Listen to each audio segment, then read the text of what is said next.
Praise the lord, హల్లెలూయా. మరి శ్రేష్టమైన సమయంలో మరి ఈ వారంలో ఒక ఆరాధన ఉంది, కూడుకుంది. యాక్చువల్గా పోయిన వారంలో మంగళవారం సహోదరు రాజన్న ఇంట్లో కూడికి పెట్టాలి కనుక పోయిన వారం పెట్టలేకపోయాం. ఈ వారము రేపు మంగళవారం రాత్రి సహోదరులు రాజన్న ఇంట్లో నెల కూడిక ప్రార్థన కూడుకుంటుంది కనుక మీరు జ్ఞాపకం చేసుకోండి. అవకాశం ఉన్న ప్రతి ఒక్కరు కూడా ఆ కుటుంబం రమ్మని ప్రభు పేట మనం చేస్తున్నాను. అదేవిధంగా ప్రభునందు మిల్లరా కొన్ని ప్రార్థన విజ్ఞాపనలు ఉన్నాయి. ఏంటంటే మరి లక్ష్మక్క వాళ్ళ బ్రదర్ గారు వెంకన్న బాబు గారికి ఆయన భయంకరమైన తల్ల బలహీనతతో బాధపడుతున్నాడు కనుక ఆ బిడ్డ కోసం కూడా మీరు ప్రార్థన చేయండి. ఆ దేవుడు ఆ బిడ్డను కూడా స్వస్థపరిచి దేవుని మందిరానికి నడిపించాలని మీ సొంత ప్రాంతంలో జ్ఞాపకం చేసుకోండి. అదేవిధంగా మరి జంక్షన్ ప్రాంతంలో మరి ఒక సహోదరికి మరి మా చెల్లెలు చుట్టాలంటే వాళ్ళు నాకు కూడా సరిగ్గా తెలీదు.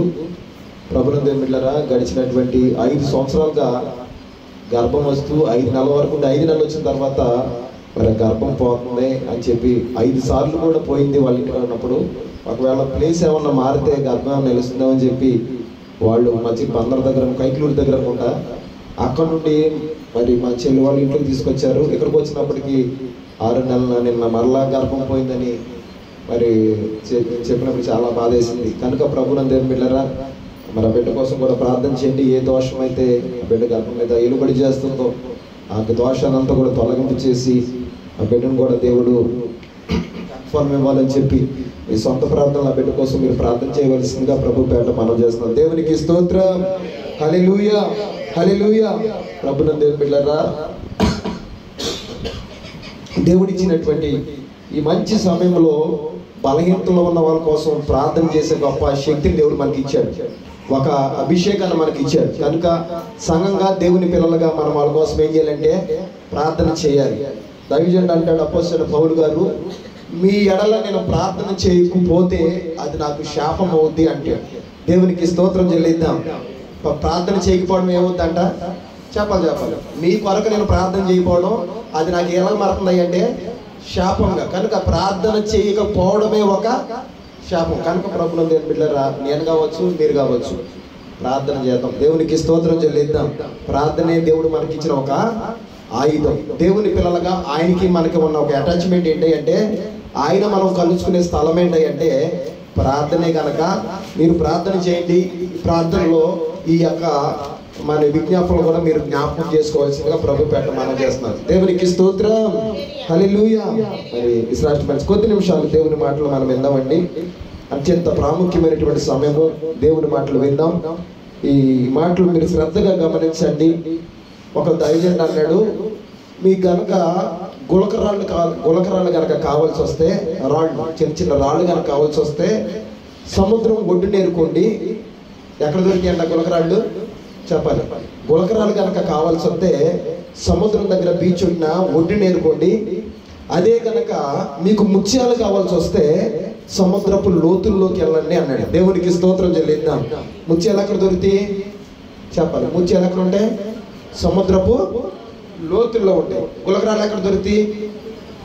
ఆ బీచ్లో ఎక్కడ తిరిగినా సరే, ఆ వారంట సముద్రం వారంట ఎక్కడ తిరిగినా సరే రాళ్ళు దొరుకుతాయి. కనుక మనం రాళ్ళు కోసం ప్రయత్నం చేయట్లేదు, కానీ దేనికోసం ప్రయత్నం చేద్దామంటే ముత్యాల కోసం ప్రయత్నం చేద్దాం. ఎందుకంటే దేవుని వాక్యం సెలవిస్తుంది ఇది ముత్యాలు లాంటిదని దేవుని వాక్యం సెలవిస్తుంది. దేవునికి స్తోత్రం చెల్లిద్దాం. దేవుని మాటల్లో ముత్యాల కంటే విలువైనవి. ఇవి మనకు కావాలంటే ఒడ్డును కాదు ఏరుకోవాల్సింది, ఆధ్యాత్మికంగా కొంచెం లోతైనటువంటి అనుభవాల్లోకి వెళ్ళమని దేవుని వాక్యం సెలవిస్తుంది. దేవునికి స్తోత్రం చెల్లిద్దాం. ప్రభువారు కూడా పేతురుతో మాట్లాడినాడు. పేతురు నీ దోణిని కొంచెం ఎక్కడ నడిపిమన్నాడు? లోతులోకి నడిపిమన్నాడు. అదేవిధంగా మరి భక్తులైన మాసలిక మణి గారు పాట పాడుతూ నడిపించు నాన్న అన్న పాట మీలో చాలా మందికి వచ్చు. అందులో ఒక చరణం ఉంటుంది. ఏంటంటే ప్రభునందు లోతైన జలములలో లోతున వినబడు స్వరమా. ఎక్కడెక్కడ పడుతుందంటే స్వరము లోతైనటువంటి జలములోకి వెళ్ళే కొద్దీ అక్కడ ఏం వినపడతాయి అంటే దేవుని స్వరాన్ని మనం వినగలుగుతామంట. కనుక ఆధ్యాత్మిక జీవితంలో కొంచెం లోతైనటువంటి లోతులోకి దిగి ఈరోజు దేవుని వాక్యాన్ని మనం ధ్యానం చేద్దాం. దేవునికి స్తోత్రం చెల్లిద్దాం. ఇప్పుడు వరకు పైపైన వరలు వేసామేమో, కొంచెం లోతులోకి వెళ్ళడానికి మనం ఏం చేద్దామంటే ప్రయత్నం చేద్దాం. ప్రభువే పరిశుద్ధాత్మ దేవుడు వాక్యం ద్వారా మనల్ని బలపరచును గాక. హల్లెలూయా చెప్తామండి. ఈ శ్రేష్ఠమైన సమయంలో బైబిల్ తీద్దాం. మొదటి పేతురు పత్రిక, బైబిల్ తెరవాలి. బైబిల్ ఉన్న వాళ్ళందరూ కూడా ఒక బైబిల్ కొనుక్కోవడానికి ప్రయాసపడాలి. ఎందుకంటే పనికి వెళ్ళేటప్పుడు మన చేతులు ఏమండాలంటే ఏ విధంగా ఆయుధం ఉంటుందో, ప్రార్థనకు వచ్చేటప్పుడు కూడా ఖచ్చితంగా దేవుని సందులో చేతిలో దేవుని సందుకు వచ్చేటప్పుడు ఒక బైబిల్ ఉండాలి. కనుక ఒక బైబిల్ కొనుక్కోండి. మొదటి పేతురు పత్రిక 2వ అధ్యాయము 4వ వచనం మనందరికీ తెలిసినటువంటి ఒక వాక్య భాగాన్ని ఈరోజు మనం ధ్యానం చేసుకోబోతున్నాం. తిరుగుదామండి, బైబిల్ తెరిచి ఆ మాటను చూద్దాం. మొదటి పేతురు పత్రిక 2వ అధ్యాయము 4వ వచనాన్ని ధ్యానం చేసుకుందాం. మనుషుల చేత విసర్జింపబడినను దేవుని దృష్టికి ఏర్పరచబడినది అమూల్యమును సజీవమైన రాయియగు ప్రభు యొద్దకు వచ్చిన వారై. చాలు, దేవునికి స్తోత్రం చెల్లిద్దాం. ఈరోజు ప్రభు మనతో మాట్లాడుతున్న మాట ఏంటంటే, ప్రభును దేవుని బిడ్డలారా, మనమందరూ కూడా మరి మనకి ఎన్నో పనులు ఉన్నాయి, చాలా పనులు ఉన్నాయి. పనులు లేకలేము, పనులన్నీ కూడా పక్కన పెట్టేసాం. ఎన్నో బాధ్యతలు ఉన్నాయి, బాధ్యతలన్నీ కూడా కొంచెం పక్కన పెట్టేసాం. మన ఇళ్ళకి తాళం కప్పేసేసి మనమందరం ఎక్కడికి వచ్చామంటే దేవుని యొక్క సన్నిధికి వచ్చాం, ఆయన సహవాసానికి వచ్చాం. అయితే ఇక్కడ అంటున్నాడు, దేవుని సన్నిధికి వచ్చిన మనము ఎవరమే? దేవునికి స్తోత్రం చెల్లిద్దాం. నీకు నువ్వుగా ఒక ప్రశ్న వేసుకోవాలి, నాకు నేనుగా ఒక ప్రశ్న వేసుకోవాలి. అసలు దేవుని సన్నిధికి వచ్చిన మనము ఎవరని అని కనుక ఒక ఆలోచన చేస్తే, ఈరోజు ప్రభువు ఈ విషయమే మనతో కొన్ని విషయాలు మాట్లాడబోతున్నాడు. దేవునికి స్తోత్రం చెల్లిద్దాం. ఇంగ్లీష్ చెప్పాలంటే హూ యామ్ ఐ అంటే నేను ఎవరిని, దేవుని సన్నిధిలో ఆయన ఆరాధిస్తున్నా నేను ఎవరిని అని దేవుని బిడ్డగా నువ్వు ప్రశ్నిస్తుంటే, ఈ రోజు కొన్ని మాటలు దేవుడు మనతో మాట్లాడని ఆశపడుతున్నాడు. దేవునికి స్తోత్రం చెల్లిద్దాం. హల్లెలూయా. ప్రభువును దేవుని బిడ్డలారా, చాలా మంది అంటారు నువ్వెవరు అంటే, నేను ఎవరినే మనిషిని అంటారు. ఎవరంట? నేను ఎవరినే, నువ్వెవరమంటే చాలా మంది అని మాట ఏంటంటే నేను మనిషి, నువ్వెవరమే మనుషులు అంటారు. కానీ ప్రభువును దేవుని బిడ్డలారా, ఇప్పుడున్నటువంటి ఈ యొక్క భయంకరమైనటువంటి దినాల్లో మనుషులాగా ఉంటలా, మనుషులు మృగాల వల్లే మారిపోతున్నారు, మనుషులు జంతువుల వల్లే మారిపోతున్నారు, సర్పాల వల్లే ఏం చేస్తారంటే పగలబట్టేటువంటి భయంకరమైన పరిస్థితుల్లో ఉన్నారు. దేవునికి స్తోత్రం చెల్లిద్దాం. ఇటువంటి భయంకరమైన గందరగోళ పరిస్థితుల్లో ప్రభువును దేవుని బిడ్డలారా, ఆయన రక్తంలోకి అడగబడి ఆయన ఆరాధిస్తూ ఒక పరిశుద్ధమైన గుంపుగా ఏర్పరచబడి ఆయన మార్గాల్లో నడుస్తున్న దేవుని పిల్లలమైన మన గురించి మరి అపోస్తలుడైన పౌలు గారు ఉద్దేశించి, సంఘాన్ని ఉద్దేశించి ఒక అమూల్యమైన కొన్ని మాటలు మాట్లాడాడు. దేవునికి స్తోత్రం చెల్లిద్దాం. హల్లెలూయా. దేవుని సన్నిధిలో నువ్వు ఎవరివి? దీన్ని ఇంగ్లీష్లో చెప్పాలంటే నీ ఐడెంటిటీ ఏంటి అని చెప్పి అక్కడ అపోస్తలుడైన పౌలు గారు మనతో మాట్లాడుతున్నాడు. మాట మనలో చూస్తే ఒకసారి ప్రభువును దేవుని బిడ్డలారా, ఏమంటాడు ఆ మాట అంటే, మనుషుల చేత మనం ఏం చేయబడ్డామంటే, మనుషుల చేత విసర్జించబడి దేవుని దృష్టికి ఏర్పరచబడి, మనుషుల దృష్టిలో విసర్జించబడి దేవుని దృష్టిలో దేవుడు మనల్ని ఏం చేసుకున్నాడంటే ఏర్పరచుకుని అమూల్యమును సజీవమైన రాయియగు, సజీవమైన ఏ రాయి అక్క? ఏ రాయి ఇది?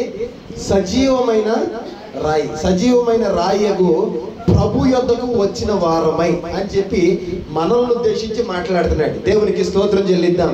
ఈరోజు ఆ సజీవమైన రాయి యొద్దకు వచ్చిన మనమై ఎవరని అని ప్రశ్నించుకుంటే, ప్రభువును దేవుని బిడ్డలారా, మనందరికీ కూడా చాలాసార్లు ఈ విషయాన్ని మీకు చెప్పాను నేను. మనందరూ కూడా ఈ భారతదేశంలో నివసిస్తున్న మనమందరూ కూడా, మన భారతీయ గవర్నమెంట్ ఏం చేసిందంటే, భారతదేశంలో నివసిస్తున్న ప్రతి పౌరులు కూడా ఒక ఐడెంటిటీ ఉండాలి. ఏముండాలంట? ఐడెంటిటీ ఉండాలి.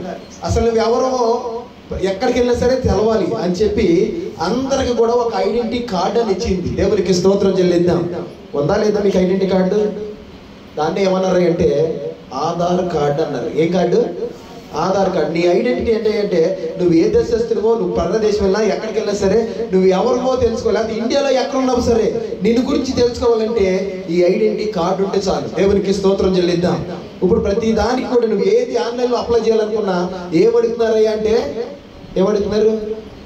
ఆన్లైన్లో ఆధార్ కార్డు, ఆ ఆధార్ నెంబర్ కనుక నువ్వు ఇస్తే ప్రభునందు బిడ్డలారా, నీ పూర్తి డీటెయిల్స్, నువ్వు ఎక్కడ నివసిస్తున్నావో, ఏం చేస్తున్నావో సమస్తం ఒకటి, నీ ఒంటి మీద ఎన్ని పుట్టుమచ్చలు ఉన్నాయి కూడా పుట్టుమచ్చలతో సహా నీ డీటెయిల్స్ అన్ని కూడా ఆధార్ కార్డులో వచ్చేస్తాయి. దాన్ని ఏమన్నారంటే ఐడెంటిటీ అన్నారు. దేవునికి స్తోత్రం చెల్లిద్దాం. మనలో అందరికీ ఉంది ఆధార్ కార్డు. మరి అప్పుడే పుడుతున్న పిల్లలు కూడా ప్రభునందు బిడ్డలారా ఆధార్ కార్డు చేయించుకోమని చెప్తున్నారు. ఎందుకంటే ఈ ఆధార్ కార్డు అనేది నువ్వు ఎవరివో ఏం చేస్తాయంటే తెలియపరుస్తుంది. అదేవిధంగా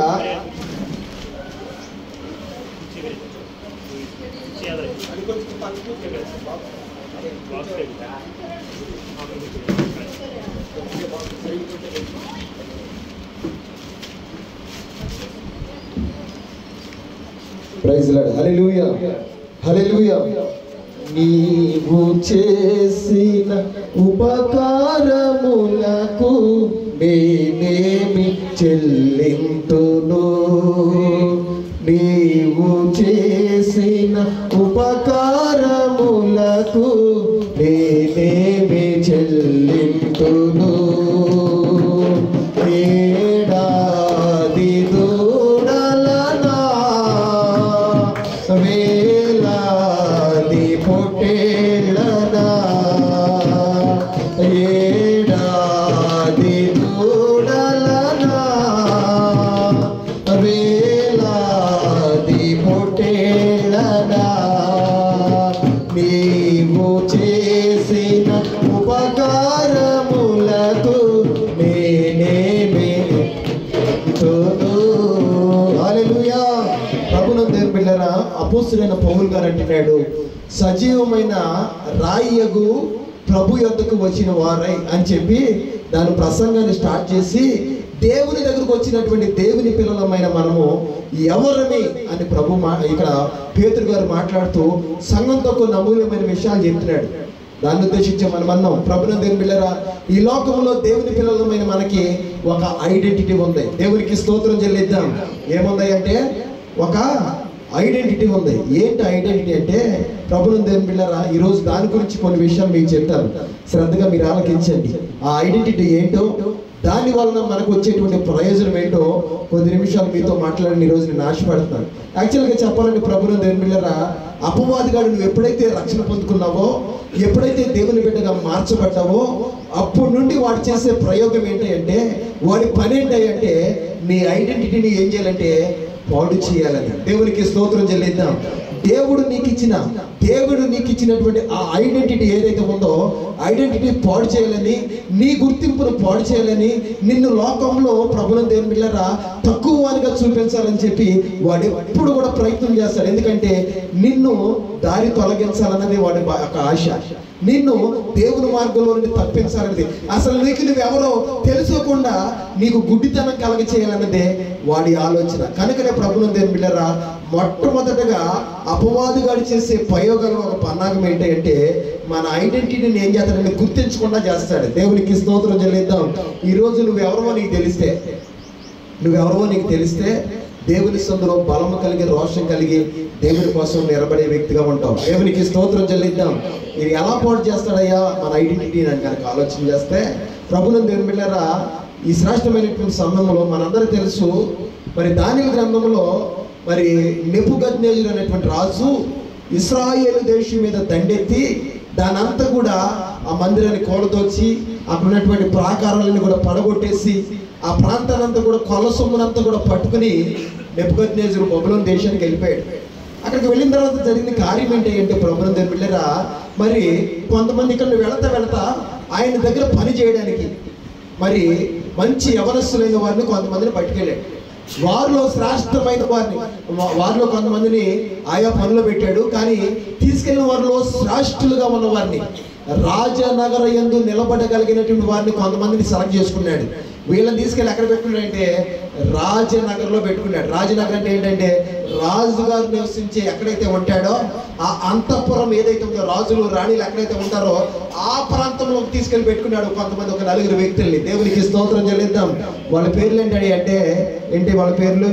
దానియేలు, హనన్యా, మిషాయేలు, అదేవిధంగా అజర్యా. దేవునికి స్తోత్రం చెల్లిద్దాం. ఈ పేర్లు మీకు ఎవరికి తెలవదు. దానియేలు అంటే తెలిసినావు కానీ మిగతా పేర్లు ఎవరికి కూడా తెలవదు. ప్రభువును దేవుని బిడ్డలారా, ఇశ్రాయేలు దేశం నుండి మరి రాజనగర్లో నివసించడానికి, పని చేయడానికి, రాజు దగ్గర మరి ఉండడానికి తీసుకెళ్ళిన ఆ యొక్క యూదుల్లో ప్రభువును దేవుని శ్రేష్టమైనటువంటి వ్యక్తుల్లో ఈ 4 ఉన్నారు. వాళ్ళ పేర్లు ఏంటంటే మొట్టమొదటగా దానియేలు, హనన్యా, మిషాయేలు, అజర్యా. వీళ్ళు దేవుని పిల్లలు, వీళ్ళు ప్రార్థనా పరులు. దేవునికి స్తోత్రం చెల్లిద్దాం. అయితే వీళ్ళు ఎప్పుడైతే ప్రభువును బబులోను అనేటువంటి దేశానికి వెళ్ళిపోయారో అక్కడికి వెళ్ళడంగానే ఆ బబులోను దేశపు రాజు ఏం చేశాడంటే వాళ్ళ ఐడెంటిటీని మార్చేసాడు మొట్టమొదటిగా. దేవునికి స్తోత్రం చెల్లిద్దాం. ఏం చేశాడు? వాళ్ళ ఐడెంటిటీ అంటే వాళ్ళ పేర్లు, వాళ్ళ గుర్తింపులు మార్చేశాడు. వెళ్తాగానే ఏం చేశాడంటే చూద్దాం ఒకసారి. దానియేలు గ్రంథము 1వ అధ్యాయంలో అక్కడికి వెళ్ళడంగానే ఏం చేశాడో చూద్దాం. వాళ్ళ ఐడెంటిటీని ఎలా మార్చాడు అంటే ఒకసారి దానియేలు గ్రంథం 1వ అధ్యాయం చూద్దాం. తీయండి. దానియేలు గ్రంథము 1వ అధ్యాయము 6వ వచనం దగ్గర చదువుకుందాం. యూదులలో నుండి దానియేలును, హనన్యా, మిషాయేలు, అజర్యా అనువారు వీరిలో ఉండి. ఇప్పుడు రాజనగర్ దగ్గర నిలబడడానికి ఈ 4 రాజైన నెబుకద్నెజరు ఆ రాజనగర్లో తీసుకెళ్ళి బబులోను కోటలో తీసుకెళ్ళాడు.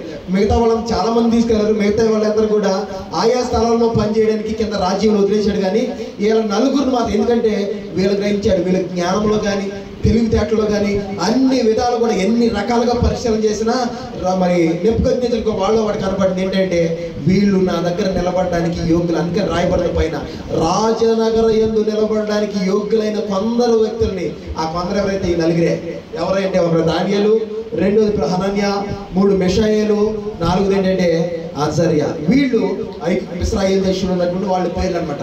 అయితే వీళ్ళు ఎప్పుడైతే బబులోనుకి వెళ్ళారో, బబులోను దేశంలోకి వెళ్ళారో, రాజనగర్ దగ్గరికి తీసుకెళ్ళిపోయారో వెళ్ళటంగానే ఆ రాజు చేసిన పని ఏంటి అంటే వీళ్ళ ప్రార్థనా పరులైనటువంటి వీళ్ళ ఐడెంటిటీని రూపుమాపాలి అని చెప్పి వాళ్ళ ఎంతగానో పేర్లు మార్చేసాడు అక్కడికి వెళ్ళి. దేవునికి స్తోత్రం చెల్లిద్దాం.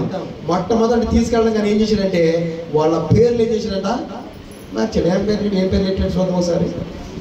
ఈ పేర్లు మనందరూ తెలుసు, మార్చిన పేర్లు తెలుసు కానీ అసలు పేర్లు ఏంటో మనకు తెలుసు. అసలు పేరు ఇప్పుడు వరకు చదువుకున్నాం. దానియేలని, హనన్యాని, మిషాయేలని, అజర్యాని మనం తెలుసుకున్నాం. అయితే నువ్వు ఎప్పుడైతే బబులోను దేశానికి వెళ్ళారో అక్కడికి వెళ్ళడం కానీ వాళ్ళ పేర్లు మార్చేశారు. ఏమని పెట్టారో చూద్దాం. చదవండి. 7వ వచనం దగ్గర నుండి. అజర్యా అనువాని వీరిలో ఉండిరి. నపుంసకుల అధిపతి దానియేలునకు ఏమని పేరు పెట్టాడంట?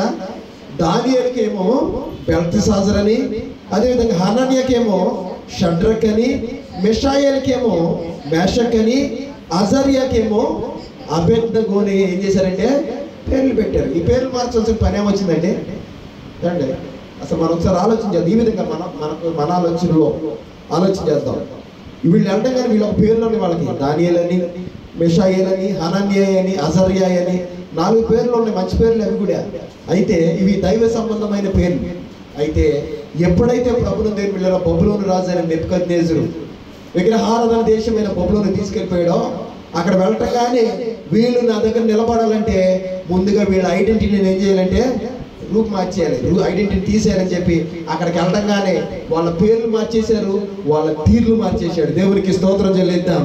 ఏం పేర్లు పెట్టారంటే దైవ సంబంధమైన దేవుడి పేర్లు తీసేసి దానియేలుకేమో బెల్తెషాజర్ అని వాళ్ళ దేశంలో ఉన్నటువంటి గొప్ప గొప్ప దేవతల పేర్లన్నీ తీసుకొచ్చి వాళ్ళకి పెట్టేశారు. దానియేలుకేమో అజర్యా అని, మరి అదేవిధంగా హనన్యాకేమో అక్కడ రాయబడిన ప్రభువును దేవుని బిడ్డలారా హనన్యాకేమని పేరు పెట్టాడు అంటే హనన్యాకేమో షడ్రక్ అని, రక్ అనేటువంటి వాళ్ళ యొక్క దేవత పేరుని తీసుకొచ్చి షడ్రక్కి పెట్టాడు.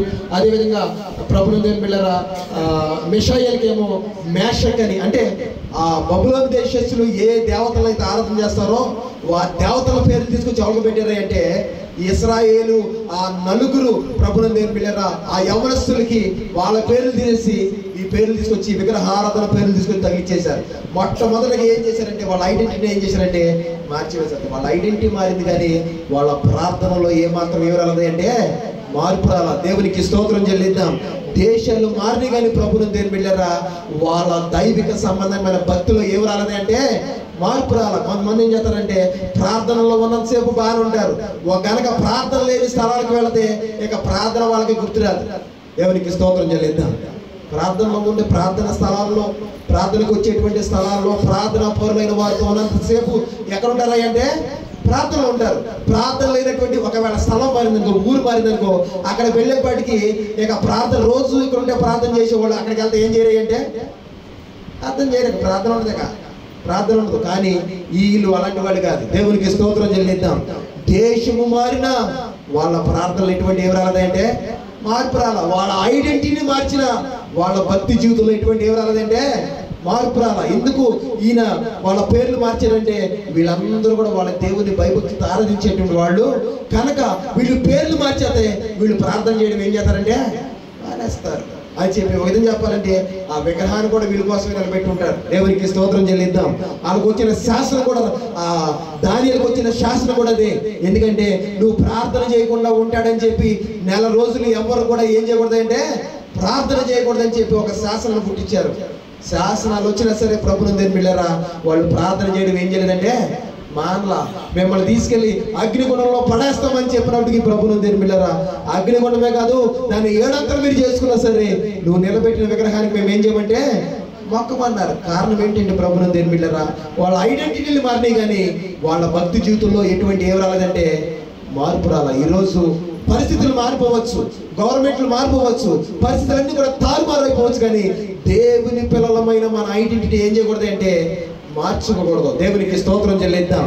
నీ ఐడెంటిటీ కనుక నువ్వు గుర్తిస్తే మనం దేనికి కూడా ఏం చేయమంటే భయపడము. ఈరోజు ప్రభునందు ఏం పిల్లలు చాలా మంది మేము దేవుని పిల్లలమని చెప్పుకుంటున్న వారు సైతం కూడా చిన్న చిన్న శోధనలు వస్తుంటే, చిన్న చిన్న కష్టం వస్తుంటే, చిన్న చిన్న బలహీనతలు వస్తుంటే, ఏయో కొన్ని నిందల అవమానాలు వస్తుంటే వాటిని చూసి తట్టుకోలేక భయంకరమైన పరిస్థితుల్లో ప్రభునందు దేవుని మార్గాలు విడిచి లేకపోతే దేవుని దూషించి దేవునికి దూరం అయిపోయేటువంటి చాలా వారు మేము చూస్తున్నాం. దేవునికి స్తోత్రం చెల్లిద్దాం. ఇంకా చెప్పాలంటే యూట్యూబ్ లో ప్రభునందు ఏం పిల్లరా ఒక కొత్త ట్రెండ్ ఒకటి నడుతుంది. మీరు చూసారు లేదు? ఏంటంటే ఎక్స్ క్రిస్టియన్స్ అంట. ఏ క్రిస్టియన్స్? ఎక్స్ అంటే ఎక్స్ క్రిస్టియన్స్ అంట.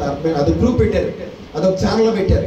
ఎక్స్ క్రిస్టియన్స్ అంట. అర్థం ఏంటంటే ప్రభువులోకి వచ్చి దిగజారిపోయి తిరిగి మరలా లోకంలో కలిసిపోయి దేవునికి విరుద్ధంగా మాట్లాడుతున్న వాళ్ళు వీళ్ళంతా కూడా. దేవునికి స్తోత్రం చెల్లిద్దాం. ఒకప్పుడు ఆత్మ దేవుళ్ళు ఎదిగిన వారే, వాక్యులు ఎదిగిన వారే, పాటలు ఎదిగిన వారే, ప్రార్థనలు ఎదిగిన వారే ఏయో కష్టాలు వచ్చినాయని ఎవరో ఏదో అన్నారని పరిస్థితుల ప్రభావాలు బట్టి వాళ్ళ భక్తి జీవితాన్ని మార్చుకుని తిరిగి లోకంలో కలిసిపోయి ఇప్పుడు ఒక పేరు పెట్టుకున్నారు. ఏం పేరు అంటే ఎక్స్ క్రిస్టియన్స్ అంట. ఏ క్రిస్టియన్స్ చెప్పాలి? ఏ క్రిస్టియన్స్? క్రిస్టియన్ అనేవాడు ఎక్స్ క్రిస్టియన్ అని, ముందు క్రిస్టియన్ అని, వెనకాల క్రిస్టియన్ అని ఒకడు ఉండడం. దేవునికి స్తోత్రం చెల్లిద్దాం. ఎప్పుడైతే మనం ప్రభులోకి వచ్చామో అప్పుడే దేవుని చెందులో చేయి వేసి ఒక మాట చెప్పాం. సావైనా బ్రతుకైనా నీ కొరకే దేవా, సావైనా బ్రతుకైనా నీ కొరకే దేవా, నీ సాక్షిగా నేను జీవింతునయ్యా ప్రభువా, కాచితివి ఇంతకాలం, కాచితివి ఇంతకాలం. దేవునికి స్తోత్రం. ఈ పాట ఎవరు పాడారు తెలుసా అండి? ఇప్పుడు అంతా యూట్యూబ్లో ట్రెండ్ అవుతుంది పాట. ఏంటంటే కోయారే కోయని పాట. వేసాల గుర్రప్ప గారు పాడిన పాట కోయారే కోయని. కోయిల పాటలో కోయి భాషలో పాడాడు ఆయన. అది ఎవరు మనకైతే అర్థం కాదు. దాన్ని ట్రోల్ చేసి నానా రకాలుగా చండాలంగా పెడుతున్నారు. అయితే ఇప్పుడు మనం పాడిన పాట ఏదైనా చావైన ప్రభువా కాచితివి ఇంతకాలం అనే పాట, ఇలాంటి పాటలు చాలా అద్భుతమైన పాటలు పాడారు ఆయన. దేవునికి స్తోత్రం చెల్లిద్దాం. ఆయన పాట ఆయన విశ్వం మనిషి అని వాళ్ళ నాన్న చిన్నప్పటి నుండి విశ్వం పెట్టి పెంచారని చెప్పి ప్రభుత్వం తెలిపిల్లారా ఆయన జీవితాన్ని 94 సినిమాలు తీశారని చెప్పి ఆయన చాలా మరి సాక్ష్యం ఉంది. అది నిజమో అబద్ధం మనకైతే తెలియదు, కానీ ఆయన రాసిన పాటలు ఒక అద్భుతమైన పాట ఇది. ఏంటంటే ప్రభుత్వం తెలిపిల్లారా ఈ ప్రభువా కాచితివి ఎంతకాలం, చావైన బ్రతికైనా ఒక అడుగు మనిషి ఒక ట్రైబల్ ఏరియాలో భయంకరమైనటువంటి చదువు ఏంటో తెలియక, సరైన వస్త్రాలు లేక భయంకరమైన జీవితాన్ని జీవించినటువంటి ఒక వ్యక్తి ప్రభువుని తెలుసుకుని ప్రభు కోసం నిలబడి పాడుతున్న పాట ఏంటంటే సావైన బ్రతికైనా, చెప్పాలి, సావైన బ్రతికైనా ఎవరి కోసం అంట? దేవుని కోసం. ఈరోజు పరిస్థితులు మారుతుంటే, ఈరోజు ప్రభుత్వం దేవుని బిడ్డరా ప్లేసులు మారుతుంటే క్రైస్తవులు విడిచి దేవునికి దూరం అయిపోయే వాళ్ళు ఎంతోమంది తయారవుతున్నారు.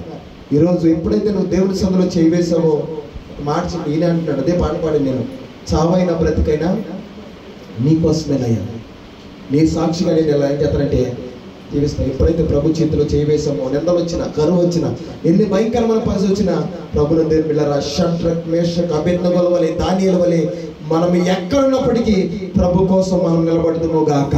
హల్లెలూయా. సాతాను ఏం చేసిందంటే వాళ్ళ ఐడెంటిటీని తుడిచేయాలని చెప్పి పేర్లు మార్చేశారు. పేర్లు మారితే ప్రభుత్వ దేవుని బిడ్డరా లోనున్న మంట తగ్గిపోద్దా? లోనున్న దేవుని గురించిన మంట తగ్గిపోద్దా? ఈరోజు వారిలో ఉన్న మంట మరింతగా రగిలింది. దేవునికి స్తోత్రం చెల్లిద్దాం. బబులోను దేశాన్ని అంతటిని కదిలించింది.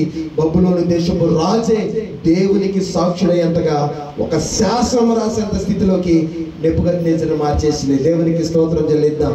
ఈరోజు ప్రభువుని దేవుని నువ్వేమై ఉన్నాము, దేవుని దగ్గరకు వచ్చిన దేవుని పిల్లమైన మనము ఏమై ఉన్నామో మనం ఏం చేయాలంటే గ్రహించాలి. దావీదు గ్రహించాడు. ఒక రోజున ప్రభువుని యాలా అనేటువంటి లోయలో గొలియాతు అనబడిన వాడు ఫిలిస్తీయుడు గొలియాతీయుడు ఇశ్రాయేలు మీదకి యుద్ధానికి వచ్చాడు. ఆ యాలయ లోయలో 40 రోజులు బట్టి పెద్ద ఖడ్గాను పట్టుకుని భయంకరంగా ఇశ్రాయేలు దూషిస్తూ ఆ యాలా లోయలో అటు ఇటు తిరుగుతాడు. ఆ పని ఏంటంటే రోజు శుభ్రంగా కడుపు నిండా అన్నం తినేయడం, పెద్ద కత్తెట్టుకోవడం. ఇటేపున ఇశ్రాయేలు ఉన్నారు యుద్ధ పంక్తులుగా కూర్చుని, అటేపున ఫిలిస్తీయులు ఉన్నారు. ఆ కొండ మీద దిగి రావడం, ఆ లోయలకు రావడం, మీలో మగాడే లేడరా, నన్ను జయించేవాడు లేరా, మీరు సవట్లో మీరు ఆరాధిస్తున్న దేవుడు ఒట్టివాడా, వ్యర్థుడా, మిమ్మల్ని రక్షించలేడా, మీకు తోడుగా లేడని భయంకరమైనటువంటి బూతు మాటలన్నీ కూడా మాట్లాడుతూ 40 దినాలు యాలా అనేటువంటి లోయలో ప్రగల్భాలు పలుకుతూ తిరుగుతున్నారు. ఇశ్రాయేలు సైన్యం అంతా కూడా గుడారంలో దాక్కుంది. ఎందుకంటే వాడు 6 మూరల జానుడు ఎత్తైనటువంటి మనిషి.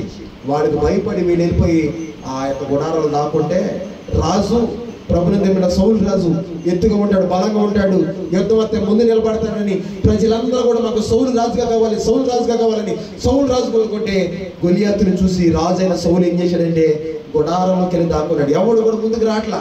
అటువంటి పరిస్థితుల్లో దావీదు ఒక్కడు వచ్చాడు. ప్రభుత్వం దేని బిడ్డరా 4 అడుగులు పొట్టివాడైనటువంటి దావీదు, చిన్నవాడైనటువంటి పక్క పరసగా ఉన్నాడు ఈ దావీదు.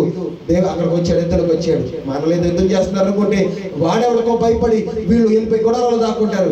నేను వెళ్తాను, నేను వెళ్ళి వాడితో ఏం చేస్తానంటే యుద్ధం చేస్తానన్నాడు. అక్కడికి వెళ్ళిన తర్వాత ఏంట్రా గొలియాతు అన్నాడు, ఏంట్రా ఒడిశాలు పట్టుకొచ్చావు, నేను కుక్కను అనుకున్నావంటే నువ్వు ఖడ్గంతో వచ్చావు, నేనైతే నా యెహోవా నామం పేట నేను నీతో ఏం చేయడానికి వచ్చానంటే యుద్ధం చేయడానికి వచ్చానని చెప్పి తన ఏమై ఉన్నాడో, తన ఐడెంటిటీ ఏంటో గుర్తెరిగినటువంటి దావీదు, నేను యెహోవా నామం పేట నీ మీదకి ఏం చేశానంటే యుద్ధానికి వచ్చానని చెప్పి గొలియాతు మీదకి ఒడిశాలు పట్టుకుని తిప్పి కొట్టినప్పుడు దావీదు పక్షంగా ఎవరు యుద్ధం చేశారు అంటే దేవుని యుద్ధం చేశాడు. ఎందుకంటే దావీదు పొట్టివాడే, దావీదు చిన్నవాడే, కానీ దావీదు తను ఎవరు పక్షముగా యుద్ధానికి వచ్చాడో అక్కడ తెలుసుకుని చెప్పినప్పుడు ప్రభుత్వం దేని బిడ్డరా దావీదు పక్షంగా గొలియాతు మీద గొప్ప చేయాలని దేవుడు అతనికి దయచేశాడు. ఈరోజు క్రైస్తవుల్లో ఉన్నటువంటి ఒక నెగిటివిటీ ఏంటంటే ఏదో ప్రార్థనకి వస్తున్నామో అనుకుంటున్నారు, కానీ తాము ఏమై ఉన్నామో వాళ్ళు ఏం చేయలేకపోతున్నారు అంటే తెలుసుకోలేకపోతున్నారు. ఈరోజు ఇది తెలిపాలనే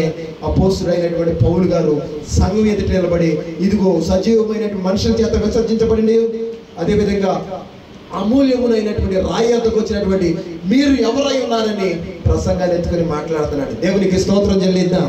నువ్వు ఎవరై ఉన్నావో నువ్వేం చేయాలంటే నువ్వు తెలుసుకోవాలి. ఈరోజు మనం ఎవరమో క్రీస్తు దగ్గరకు వచ్చిన మనము మన ఐడెంటిటీ ఏంటో ఒకసారి మనం తెలుసుకుందాం. దేవునికి స్తోత్రం చెల్లిద్దాం. ఎవరు మనం ప్రశ్న వేసుకుంటే ఆ ప్రశ్నకి 2 సమాధానాలు చెప్తాను. చాలా ఉన్నాయి మనం చెప్పాలంటే. మనం ఎవరమి అని ప్రశ్న వేసుకుంటే దేవుని సందులో ఆరాధిస్తున్నానికి వచ్చిన మనం అసలు ఎవరమే దేవుని దృష్టిలో అని కనుక ప్రశ్న వేసుకుంటే ప్రభుత్వం దేవుని వెళ్ళారా చాలా సమాధానాలు మనం చెప్పొచ్చు. అయ్యని చెప్పుకోవడానికి సమయం కాదు కనుక 2 సమాధానాలు 2 ఆన్సర్లు ఇస్తాను. అవి మీరు శ్రద్ధగా మీరు గమనించండి. మీ ఐడెంటిటీని మీరు ఏం చేయండి కాపాడుకోవాల్సిందిగా ప్రభు పెట్ట మనం చేస్తూ మొట్టమొదటిగా అసలు నువ్వు నేను అసలు ఎవరమో ఈరోజు బైబిల్లో చూద్దాం. ఒకసారి చూద్దాం బైబిల్ గ్రంథంలో అదే 1 పేతురు పత్రిక 2వ అధ్యాయము, అదే 1 పేతురు పత్రిక 2వ అధ్యాయము ఇందాక 4 చదువు కదా, 5వ వచనం చదువుకుందాం. 5వ వచనం 1 పేతురు పత్రిక 1 పేతురు పత్రిక 2వ అధ్యాయము 5వ వచనం, పేజ్ నెంబరు 215 అండర్లైన్ చేసుకోండి. ఒకవేళ పేర్లు కట్టుంటే, యేసుక్రీస్తు ద్వారా దేవునికి అనుకూలమును ఆత్మ సంబంధమైన బలులు అర్పించుటకు పరిశుద్ధ యాజకులకు ఉండినట్లు, ఆ మాట అండర్లైన్ చేసుకోండి. మీరు సజీవమైన రాళ్ల వలె ఉండి ఆత్మ సంబంధమైన మందిరములుగా మీరు ఏం చేయబడతారంటే కట్టబడుతున్నాడు. దేవుడు అన్నాడు, ఇదిగో ఈ కడవరి దినాల్లో నేను ఒక ఆత్మ సంబంధమైన ఏం కట్టబోతున్నాను అంటే మందిరాన్ని నేను కట్టబోతున్నా. దేవునికి స్తోత్రం చెల్లిద్దాం. ఏ మందిరం ఇది? చెప్పాలి. ఏ మందిరం అన్నాడు. యేసు ప్రభువారు యెరూషలేముకి వస్తే, ప్రభుని దేవుని బిడ్డలారా, ఒకసారి నెబుకద్నెజర్ చేత దేవుని మందిరం, మరి సొలొమోను రాజు గారు కట్టిన మందిరాన్ని కూలదోశాడు. మందిరం పడిపోయింది. తర్వాత హేరోదు రాజు అయ్యాడు ఇశ్రాయేల్ దేశానికి. రాజు అయిన తర్వాత ఈ హేరోదు రాజు ఏం చేశాడంటే 40 సంవత్సరాలు కష్టపడి పడిపోయినటువంటి మందిరాన్ని చక్కగా కట్టించాడు. దేవునికి స్తోత్రం చెల్లిద్దాం. పడిపోయిన మందిరాన్ని తిరిగి కట్టించాడు. దీనికి ఏమని పెట్టారంటే శృంగారం అనే దేవాలయం అని పేరు పెట్టారు. దేవునికి స్తోత్రం చెల్లిద్దాం. మీకు బైబిల్ గ్రంథంలో అపోస్తల కార్యాల్లో పేతురు, యోహాను ఇదే మధ్యాహ్న సమయంలో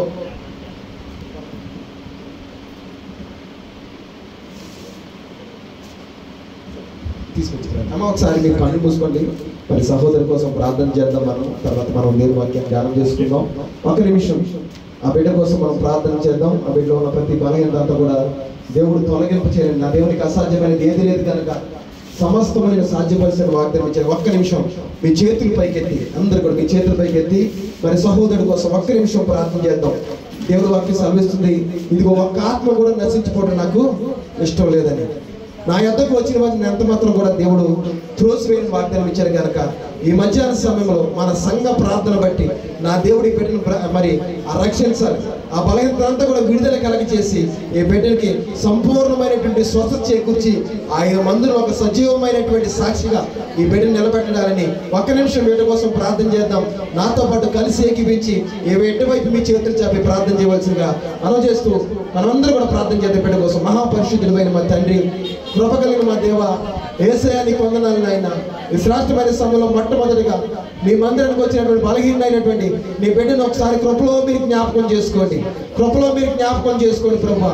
బలహీనను బలపరచువాడా, రోగులను స్వస్థపరచువాడా, ఈ బిడ్డ మీద ప్రభువా నీ దక్షిణ హస్తాన్ని ఉంచండి, నీ కరుణ హస్తాన్ని ఉంచండి. ఎవరి మనసు నా మీద ఆనుకుంటుందో వారిని పూర్ణ శాంతి కలవానిగా చేస్తాను వాగ్దానం ఇచ్చావు కనుక ప్రభువా నీ కుమారుడిని సంధికి వచ్చాడయ్యా. నీ కుమారుడిని మీరు బలపరచండి. ఏ బలహీనత చేత బాధపడుతున్నాడో ఎరిగిన దేవుడు నాయన, చూచున్న దేవుడు ప్రభువా. నీకు అసాధ్యమైనది ఏది లేదు కనుక సమస్తాన్ని సాధ్యపరిచే దేవుడు కనుక మీరు మాకు ఇచ్చిన ఈ అధికారమును బట్టి సహజంగా సావాసంగా ఈ బిడ్డ పక్షంగా ప్రార్థన చేయించిన ప్రభువా. ఈ బిడ్డ బలహీనపరిచిన ప్రతి బలహీనపరచు ఆత్మ యేసు నామమున విడుదల కలుగును కాకని ప్రార్థన చేయించడం. యేసు నామమున ఈ బిడ్డ బలహీనపరిచిన ప్రతి దైవపు కార్యములు, ప్రతి గృహ శక్తులు, గ్రామ శక్తులు, పరిమేర్చలు, ప్రతి విధమైన చీకటి బంధకాలని యేసు నామమున తెంచబడిన కాకని ప్రార్థన చేయించడం. నీ రక్తాన్ని బిడ్డ మీద ప్రోక్షించండి. నీ రక్తాన్ని బిడ్డ మీద ప్రోక్షించండి. శిరస్సు నుండి పాదముల వరకు నీ రక్తాన్ని బిడ్డ మీద ప్రోక్షించి ఈ బిడ్డలో ఉన్న ప్రతి బలహీనత వేరుల నుండి నేను మీరు ప్రకటనతో క్రికెట్ అయ్యా తీసివేసి ప్రభా ఈ బిడ్డ సంపూర్ణమైన విడుదల, సంపూర్ణమైన స్వస్థత మీరు దాయిచేయండి. ఆనాడు పక్షవాయు చేత బాధపడుతున్నటువంటి ప్రభువా అయ్యా రోగి నీ సంధికి వచ్చినప్పుడు అయ్యా ఇదిగో నీ పాపములు క్షమించబడి నీ పరిపెత్తికి నేను లేచి వెళ్ళని ఏ విధంగా గర్తించి ప్రార్థన చేసావో అదే విధంగా ప్రభువా పక్షవాయు చేత బాధపడుతున్న నీ దాసుని పక్షంగా మేము ప్రార్థన చేయించినాం. అయ్యా ఈ బిడ్డలో ఉన్న ప్రతి పాపాన్ని తొలగింప చేయండి, ప్రతి వ్యతిరేకమైన కార్యములు తొలగింప చేయండి, ప్రతి బలహీనపరచు ఆత్మలు తొలగింప చేయండి, ప్రతి అపవాది యొక్క బంధకాలు మీరు తెచ్చివేసి ప్రభువా గొప్ప స్వస్థతను నాయన మీరు దాయిచేయమని నాయన నీ సందులకి బిడ్డ పక్షంగా ప్రార్థన చేయించినాం నాయన. ఈ బిడ్డను స్వస్థపరిచి నాయన స్తోత్రం. నీ గొప్ప రక్షణ బిడ్డకు అనుగ్రహింప చేయమని నీ సాక్షిగా ఈ మందిరంలో ఒక మాట నిలబడినంతగా అయ్యా గొప్ప ఆరోగ్యాన్ని బిడ్డకు దాయిచేయమని నాయన స్తోత్రాలు. అయ్యా ఈ బిడ్డ కూడా నీ సంధికి నాయన నడిపించమని నాయన స్తోత్రాలు ప్రభు. నీ ముట్టి స్వస్థపరిచి ఆరోగ్యం దయచేయి. ఇదిగో నాలో ప్రభావం వెలుచు అది అనేక మంది రోగులు స్వస్థపరిచిన వాగ్దానం ఇచ్చే కనుక నీ కుమారులు అయ్యా నీ దాసులకు పంపించండి. నీ ప్రభావం నీ దాసులకు పంపించండి. ఎముకల్లో కొట్టండి, ఆ మెదడులోకి కొట్టి పంపించండి, ఆ తలలోకి పంపించండి, ఆ చేతుల్లోకి పంపించండి, ఆ కాళ్ళలోకి పంపించండి, కండరాలకు భాగంలోనికి నీ ప్రభావాన్ని పంపించి ప్రభు అయ్యా ప్రతి బలహీనత నుండి హీల్ చేసి ప్రభు నీ కుమారుని స్వస్థపరిచి నీకు బలమైన పనిముట్టుగా సాక్షిగా పిలుపడి బలపరచమని నీ గొప్ప కార్యము కుమారుడు అనుభవించినందుగా గొప్ప విశ్వాసాన్ని కుమారుడికి దయచేయమని మేమందరం ప్రభు ఈ బిడ్డ కోసం ప్రార్థన చేయగలిగిన ఆత్మకు దయచేయమని మా ప్రార్థన ఆలకించి ఈ బిడ్డ పక్షంగా నీ కార్యం చేస్తామని నమ్మచ్చు. యేసయ్య శక్తి గల నామములో ప్రార్థన చేసి అడుగుచున్నాము తండ్రి. ఆమేన్, ఆమేన్, హల్లెలూయా. ఈ సొంత ప్రార్థనలో సహోదరుడి గురించి కూడా మీరు ప్రార్థన చేయండి. తప్పకుండా నా దేవుడు ఆ బిడ్డ బలపరిచి మన సన్నిధిలో ఒక సజీవమైన సాక్షిగా పెట్టి నిలబెట్టును గాక. హల్లెలూయా. ఇక వాక్యంలోకి వెళ్ళిపోదామండి. దేవుడు అంటాడు కదా, మీరందరూ కూడా సజీవమైన రాయి అయినటువంటి ప్రభు దగ్గరకు వచ్చారు అని మాట్లాడుతూ మీరేమై ఉన్నారు అని దేవుడు వాక్యంలో చెప్తుంటే ఈరోజు ప్రభునందరు నేను బిడ్డరా దీనికి 2 ఆన్సర్లు పేతురు గారు చెప్పాడు. మనం ఏమై ఉన్నామో ఆయన చెప్తున్నాడు. ఏంటంటే మొట్టమొదటి ఆన్సర్ ఏంటంటే మనం చదువుకున్నాం పేతురు రాసినటువంటి ఈ మొదటి పత్రికలో ఏమై ఉన్నామో అంటే 5వ వచనం చెప్తున్నాడు, యేసుక్రీస్తు ద్వారా దేవునికి అనుకూలమగు ఆత్మ సంబంధమైన బలులు అర్పించుటకు పరిశుద్ధ యాజకులుగా ఉండినట్లు మీరును సజీవమైన రాళ్ల వలె ఆత్మ సంబంధమైన మందిరాలుగా మీరు ఏం చేయబడతారంటే కట్టబడుతున్నారు. దేవుడు ఒక మందిరం కడుతున్నాడు. దేవునికి స్తోత్రం చెల్లిద్దాం. అదే మందిరం అంటే చేతులతో కట్టిన మందిరం కాదు. ఒకసారి సొలొమోను రాజు గారు మందిరం కట్టాడు. అంగరంగ వైభవంగా ప్రభునందు బంగారంతో వజ్రాలతో వైడూర్యాలతో చక్కగా సుందరంగా కట్టాడు. శత్రువులు వచ్చి దాన్ని ఏం చేశారంటే కూల్చివేశారు. తర్వాత ప్రభున హేరోదు మహారాజు 40 సంవత్సరాలు కష్టపడి ఒక చక్కని మందిరం కట్టాడు. దేవునికి స్తోత్రం చెల్లిద్దాం. దానికి ఏం పేరు పెట్టారంటే శృంగార దేవాలయం. దేవునికి స్తోత్రం చెల్లిద్దాం. ఏం పేరు పెట్టారంట? శృంగార దేవాలయం అనేటువంటి పేరు పెట్టారు. ఇదే దేవాలయం దగ్గర ఒక రోజున పేతురు యోహాను గారు వెళుతుంటే మందిరంలోకి వెళ్తారు. మధ్యాహ్నం 2 గంటల సమయంలో పుట్టుకు నుండి కుంటివాడు అక్కడ కూర్చుని ఉంటే అయా ధర్మం ఏదైనా చేయండి అంటే మా దగ్గర వెండి బంగారములు మా దగ్గర లేవు, కానీ మేము ఏదైతే కలిగి ఉన్నామో ఆ దేవుడిని మీకు ప్రకటిస్తున్నాం, యేసు నామములో లేకమని చెప్పగానే కుంటివాడు ఏం చేశాడు? దిక్కున లేచాడు. ఎక్కడ అంటే అది హేరోదు కట్టించినటువంటి ఈ శృంగారం అనే దేవాలయం దగ్గర. అయితే ప్రభునందు ఒక రోజున యేసు ప్రభు అదే మందిరం దగ్గరికి వస్తుండగా శిష్యులు అన్నారు, ప్రభువా హేరోదు ఎంత సుందరంగా కట్టాడు ఆ మందిరాన్ని అని చెప్పి ప్రభు వారికి శిష్యులు చెప్తున్నారు. 40 సంవత్సరాలు కట్టారయ్యా మరి ఆనాడు సొలొమోను రాజు కడితే దాన్ని కూల్చేశారు. అంతకంటే వైభవంగా సుందరంగా హేరోదు మహారాజు తిరిగి మరలా 40 సంవత్సరాలు కష్టపడి మందిరాన్ని కట్టించాడయ్యా, ఎంత సుందరంగా ఉన్నాయని చెప్పి శిష్యులు అందరూ ప్రభుతాడంటే ప్రభు వారు అన్నాడు, ఇదిగో మీరు కళ్ళతో కనపడి మందిరాన్ని చూస్తున్నారు, కానీ ఒకనొక రోజు రాబోతుంది. ఆ రోజు రాయి మీద రాయి నిలబడకుండా ఏమైపోతాయి అంటే పడిపోద్ది. ఆ మందిరం ఉద్దేశించే ప్రభు అన్నాడు.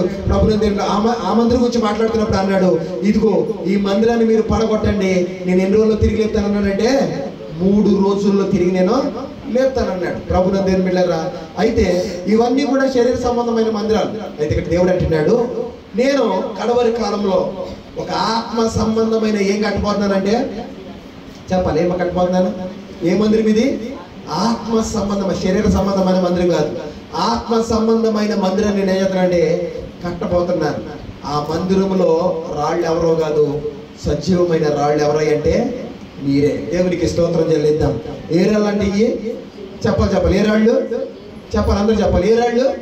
సజీవమైన రాళ్ళు. సజీవమైన రాళ్ళు అంటే అర్థం ఏంటి? సజీవమైన అంటే జీవముతో ఉన్నాయి, అంటే కదిలేయి, మాట్లాడేయి. ఏమంటే కదిలే రాళ్ళు ఎప్పుడైనా చూసారా మీరు? మాట్లాడే రాళ్ళు ఎప్పుడైనా చూసారా? దేవుడు నిన్ను నన్ను దేంతో పోల్చున్నాడు అంటే, ఇదిగో కడవరి కాలంలో నేను ఆత్మ సంబంధమైన మందిరాన్ని కట్టబోతున్నాను. ఆ మందిరములో మరి గోడలు కట్టడానికి ఉపయోగించే రాళ్ళు ఎవరో కాదు, ఆత్మ సంబంధమైన మందిరంగా కట్టబడుతున్న ఆ మందిరంలో మీరే సజీవమైన. దేవునికి స్తోత్రం చెల్లిద్దాం. హల్లెలూయా. నువ్వు ఒక రాయి, నేను ఒక రాయి. ఆయన కడుతున్న ఆత్మ సంబంధ మందిరంలో మనము రాళ్ల వలె ఉన్నాం. దేవునికి స్తోత్రం చెల్లిద్దాం. ఒకరోజు యేసు ప్రభు వారు యెరూషలేము పట్టణానికి గాడిద మీద వెళ్తుంటే ప్రభు లాస్ట్ టైం అనమాట, అదే లాస్ట్ సారి.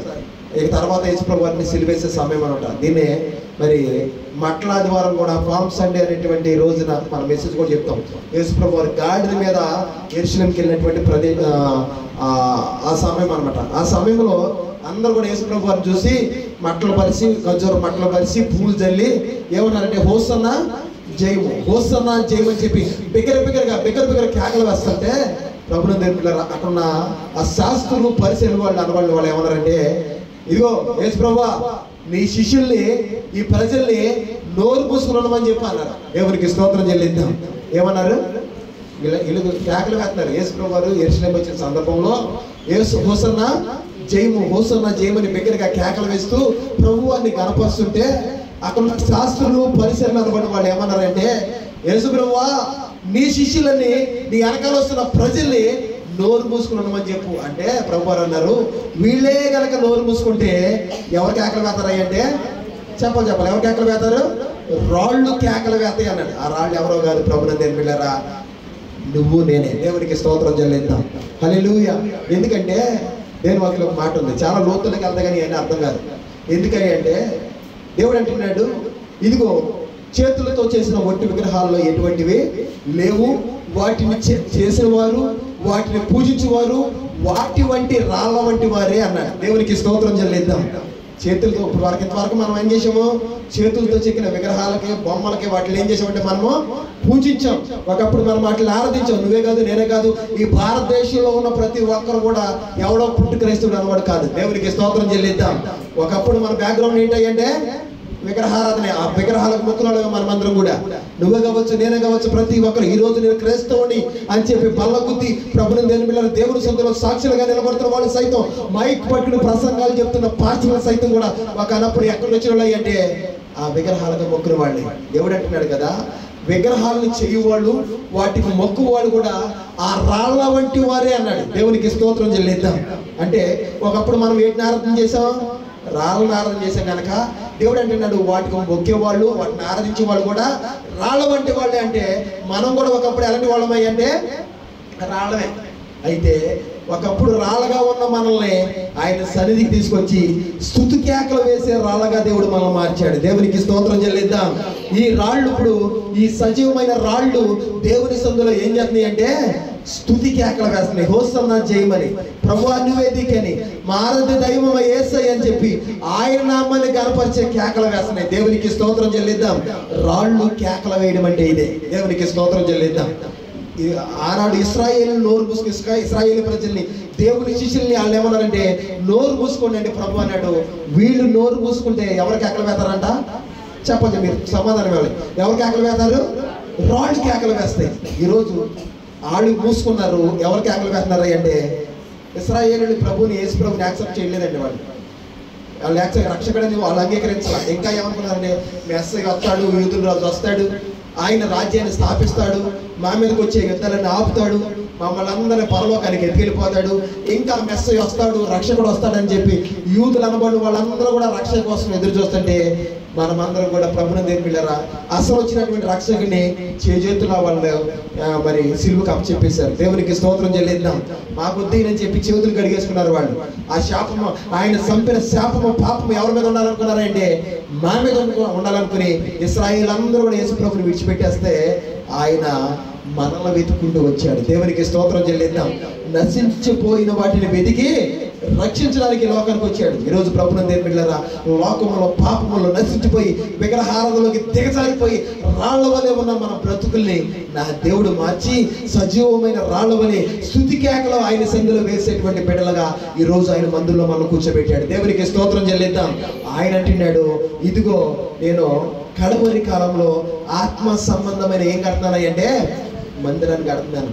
ఆ మందిరంలో రాళ్ళు ఎవరో కాదు, సత్యమైన రాళ్ళు మీరే అని ప్రభు మాట్లాడాడు. దేవునికి స్తోత్రం చెల్లిద్దాం. దీనికి ఒక వాక్యపు ఎవిడెన్స్ కూడా ఉంది. ఏంటంటే ఒక రోజు ప్రభుని యేసు ప్రభు వారు యెరూషలేము పట్టణంలో ఒక ప్రాంతానికి వచ్చాడు. అదే ప్రాంతం అంటే పిలుపుదైన కైసరియా అనే ప్రాంతం. దేవునికి స్తోత్రం చెల్లిద్దాం. బైబిల్ తీయండి ఒకసారి. మత్తయి సువార్త 16వ అధ్యాయము 13వ వచనం. మత్తయి సువార్త 16వ అధ్యాయము 13వ వచనంలో ప్రభువారు మాట్లాడిన ఒక మాట. ఏంటంటే ఎందుకు ఈ ఆత్మ సంబంధమైన మందిరం గురించి ప్రభు మాట్లాడాడంటే, అందులో రాళ్ళు గురించి ప్రస్తావన ఎందుకు వచ్చింది అంటే ఇక్కడ ఉన్న దానికి కావాల్సిన రిఫరెన్స్ చూద్దామండి ఒకసారి. అందరూ కూడా చూడండి. 16వ అధ్యాయము 13వ వచనం దగ్గర నా మాట ఉంది, చదువుదాం. యేసు ఫిలిప్పుదైన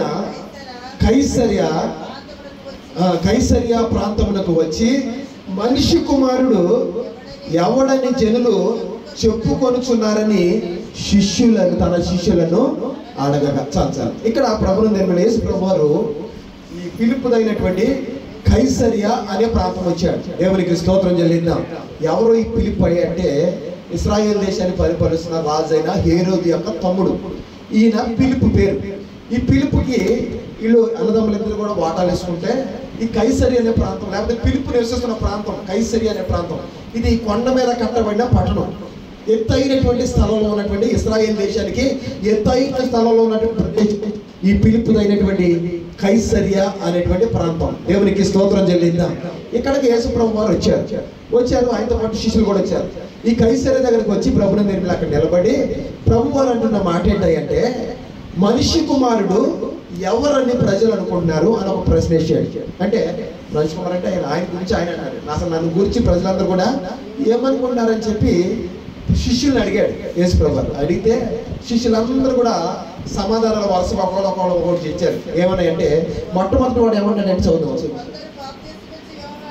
కొందరు ఏమన్నారా అంటే, అయ్యా నిన్ను ఏమనుకున్నారంటే బాప్తిస్మం ఇచ్చు యోహాను అనుకున్నారు. ఎందుకంటే ఆనాడు యోహాను మరి పాప క్షమాపణ నిమిత్తమై పరలోక రాజ్యానికి వెళ్ళాలని చెప్పి అందరికి ఏమి ఇచ్చాడు అంటే బాప్తిస్మం ఇచ్చాడు. ఈయన బోధ కూడా ఎక్కడికి వెళ్ళాలి, ఏ బోధ ఉంది అంటే ఈయన చెప్పే ప్రతి మాట కూడా దేని గురించి చెప్తున్నాడు అంటే పరలోక రాజ్యం గురించి చెప్తున్నాడు అని చెప్పి ఆనాడు ఆ యోహాను హేరోదియా ద్వారా తలనరకబడి ఏం చేశాడంటే చచ్చిపోయాడు. కనుక తిరిగి మరలా అదే యోహాను వచ్చాడని చెప్పి అందరు నిన్ను గురించి ఏమనుకుంటారు అంటే బాప్తిస్మం ఇచ్చు యోహాను అనుకుంటారని చెప్పి కొంతమంది అన్నారు. ఇంకొంతమంది ఏమన్నారా అంటే కొంతమంది ఏమనుకున్నారంటే ఏలియా అనుకున్నారంట. ఏలియా కూడా నిర్మోహమాటం లేని బోధ చేశాడు.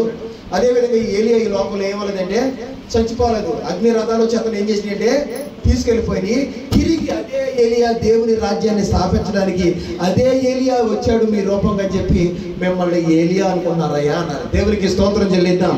కొంతమంది ఏమనుకున్నారంటే మిమ్మల్ని ప్రవక్త అనుకున్నారని చెప్పి కొంతమంది ఇలాగా ఆయన దగ్గర ఉన్న శిష్యులందరూ ఒక్కొక్క ఆన్సర్ తీసుకొచ్చారు. అయితే పేతురు ఒక అడుగు అయితే ప్రభు వారు అన్నాడు, జనం సంగతి పక్కనట్టండి, ఎంతకు అసలు నన్ను మీరేమనుకుంటున్నారు? శిష్యులు అడుగుతున్నారు, మీరు నన్ను గురించి మీరు ఏమనుకుంటున్నారని చెప్పి ప్రభుని నేర్పినారు. యేసు ప్రభు వారు శిష్యులు అడిగితే అందరిలో పెద్ద శిష్యుడు అయినటువంటి పేతురు ఒక అడుగు ముందుకేసి అంటున్నాడు. ఏమన్నాడు చదువుదాం, అమ్మాట చదువుదాం. అందుకు పేతురు, నీవు సజీవుడు దేవుని కుమారుడు అయిన క్రీస్తు అని చెప్పాడు. దేవునికి స్తోత్రం చెల్లిద్దాం. మనుషులందరూ దేవుడు ప్రభువారు ఈ లోకంలోకి వచ్చి అద్భుతాలు చేస్తున్నాడు, ఆశ్చర్య కార్యాలు చేస్తున్నాడు. చచ్చిపోయిన వాళ్ళు లేపుతున్నాడు, గుడ్డోళ్ళు కళ్ళు ఎత్తున్నాడు, కుంటోళ్ళకి కాళ్ళు ఎత్తున్నాడు, దెయ్యాలు పట్టిన వాళ్ళు విడిపిస్తున్నాడు. అద్భుతాలు ఆశ్చర్యంగా అబ్బో ఆనాటి కాలంలో యేసు ప్రభు వారు ఎక్కడ చూసినా ఒక యువ సంచలనంగా మార్చిపోయాడు. ఎక్కడ చూసినప్పుడు మరి ప్రభుత్వ దేవుడు ఆ టీవీల్లో ఫోన్లో పోయి పాట ఎట్లా పోతుందో ఆనాటి కాలంలో ఎక్కడ చూసినా సరే ఎవరి గురించి మాట్లాడుకుంటారు అంటే యేసు ప్రభు వారి గురించి మాట్లాడుకుంటారు. ఎందుకంటే యేసు నజరేతులో నుండి వచ్చినంటే ఏసయ్య అంట ఆయన చచ్చిపోయిన లేపుతున్నాడు, రోగులు స్వస్థపడుతున్నాడు.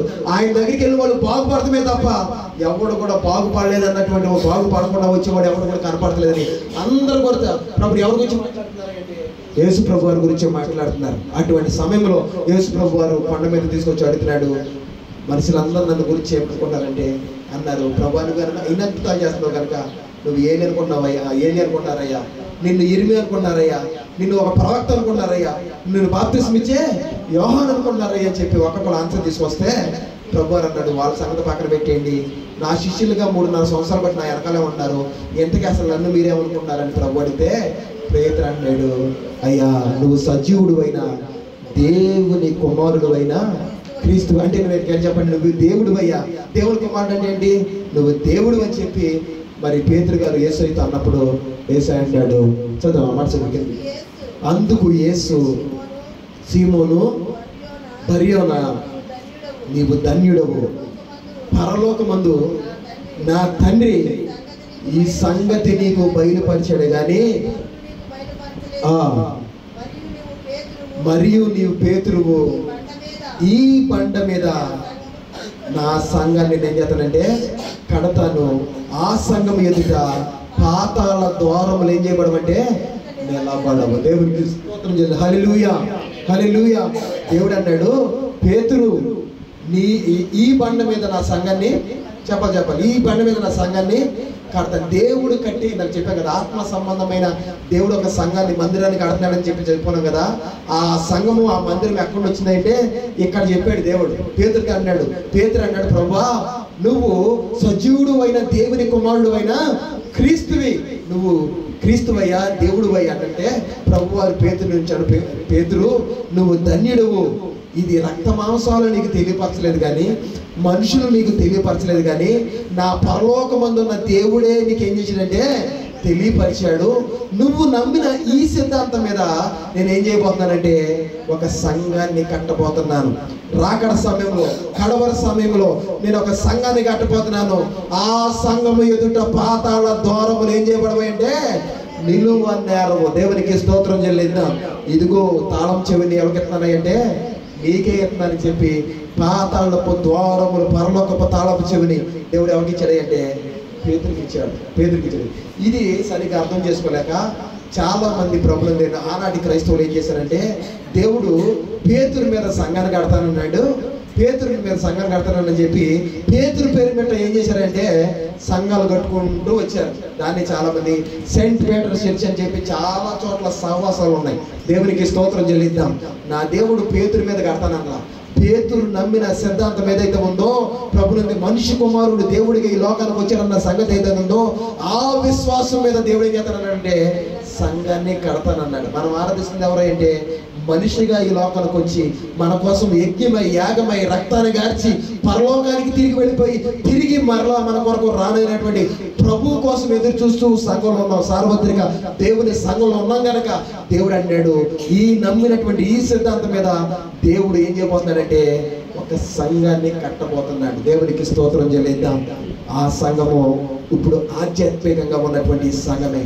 ఈ సంఘంలో ప్రభునందు బిడ్డరా మనమందరం కూడా ఎలాగున్నామై అంటే సజీవమైన రాళ్ళమని. ఇప్పుడు నువ్వెవరమై అంటే నువ్వు ఒక రాయివి, నేను చెప్పా కదా, దేవుని దగ్గరికి వచ్చిన నువ్వు ఎవరు అని ఒక ప్రశ్న వేసుకుంటే ఈ ప్రశ్నకి జవాబుగా మొట్టమొదటి మాట ఏంటంటే నువ్వు ఒక సజీవమైన రాయివి. ఈ రాయి ద్వారా దేవుడు ఏం చేస్తాడంటే ఆయన ఆత్మ సంబంధమైన మందిరాన్ని ఏం చేస్తాడంటే కడుతున్నాడు. ఈ మందిరం కడతలో నువ్వు కూడా ఆ మందిరంలో ఒక రాయి వలె ఏం చేస్తాడంటే దేవుడు అమరుస్తున్నాడు. దేవునికి స్తోత్రం చెల్లిద్దాం.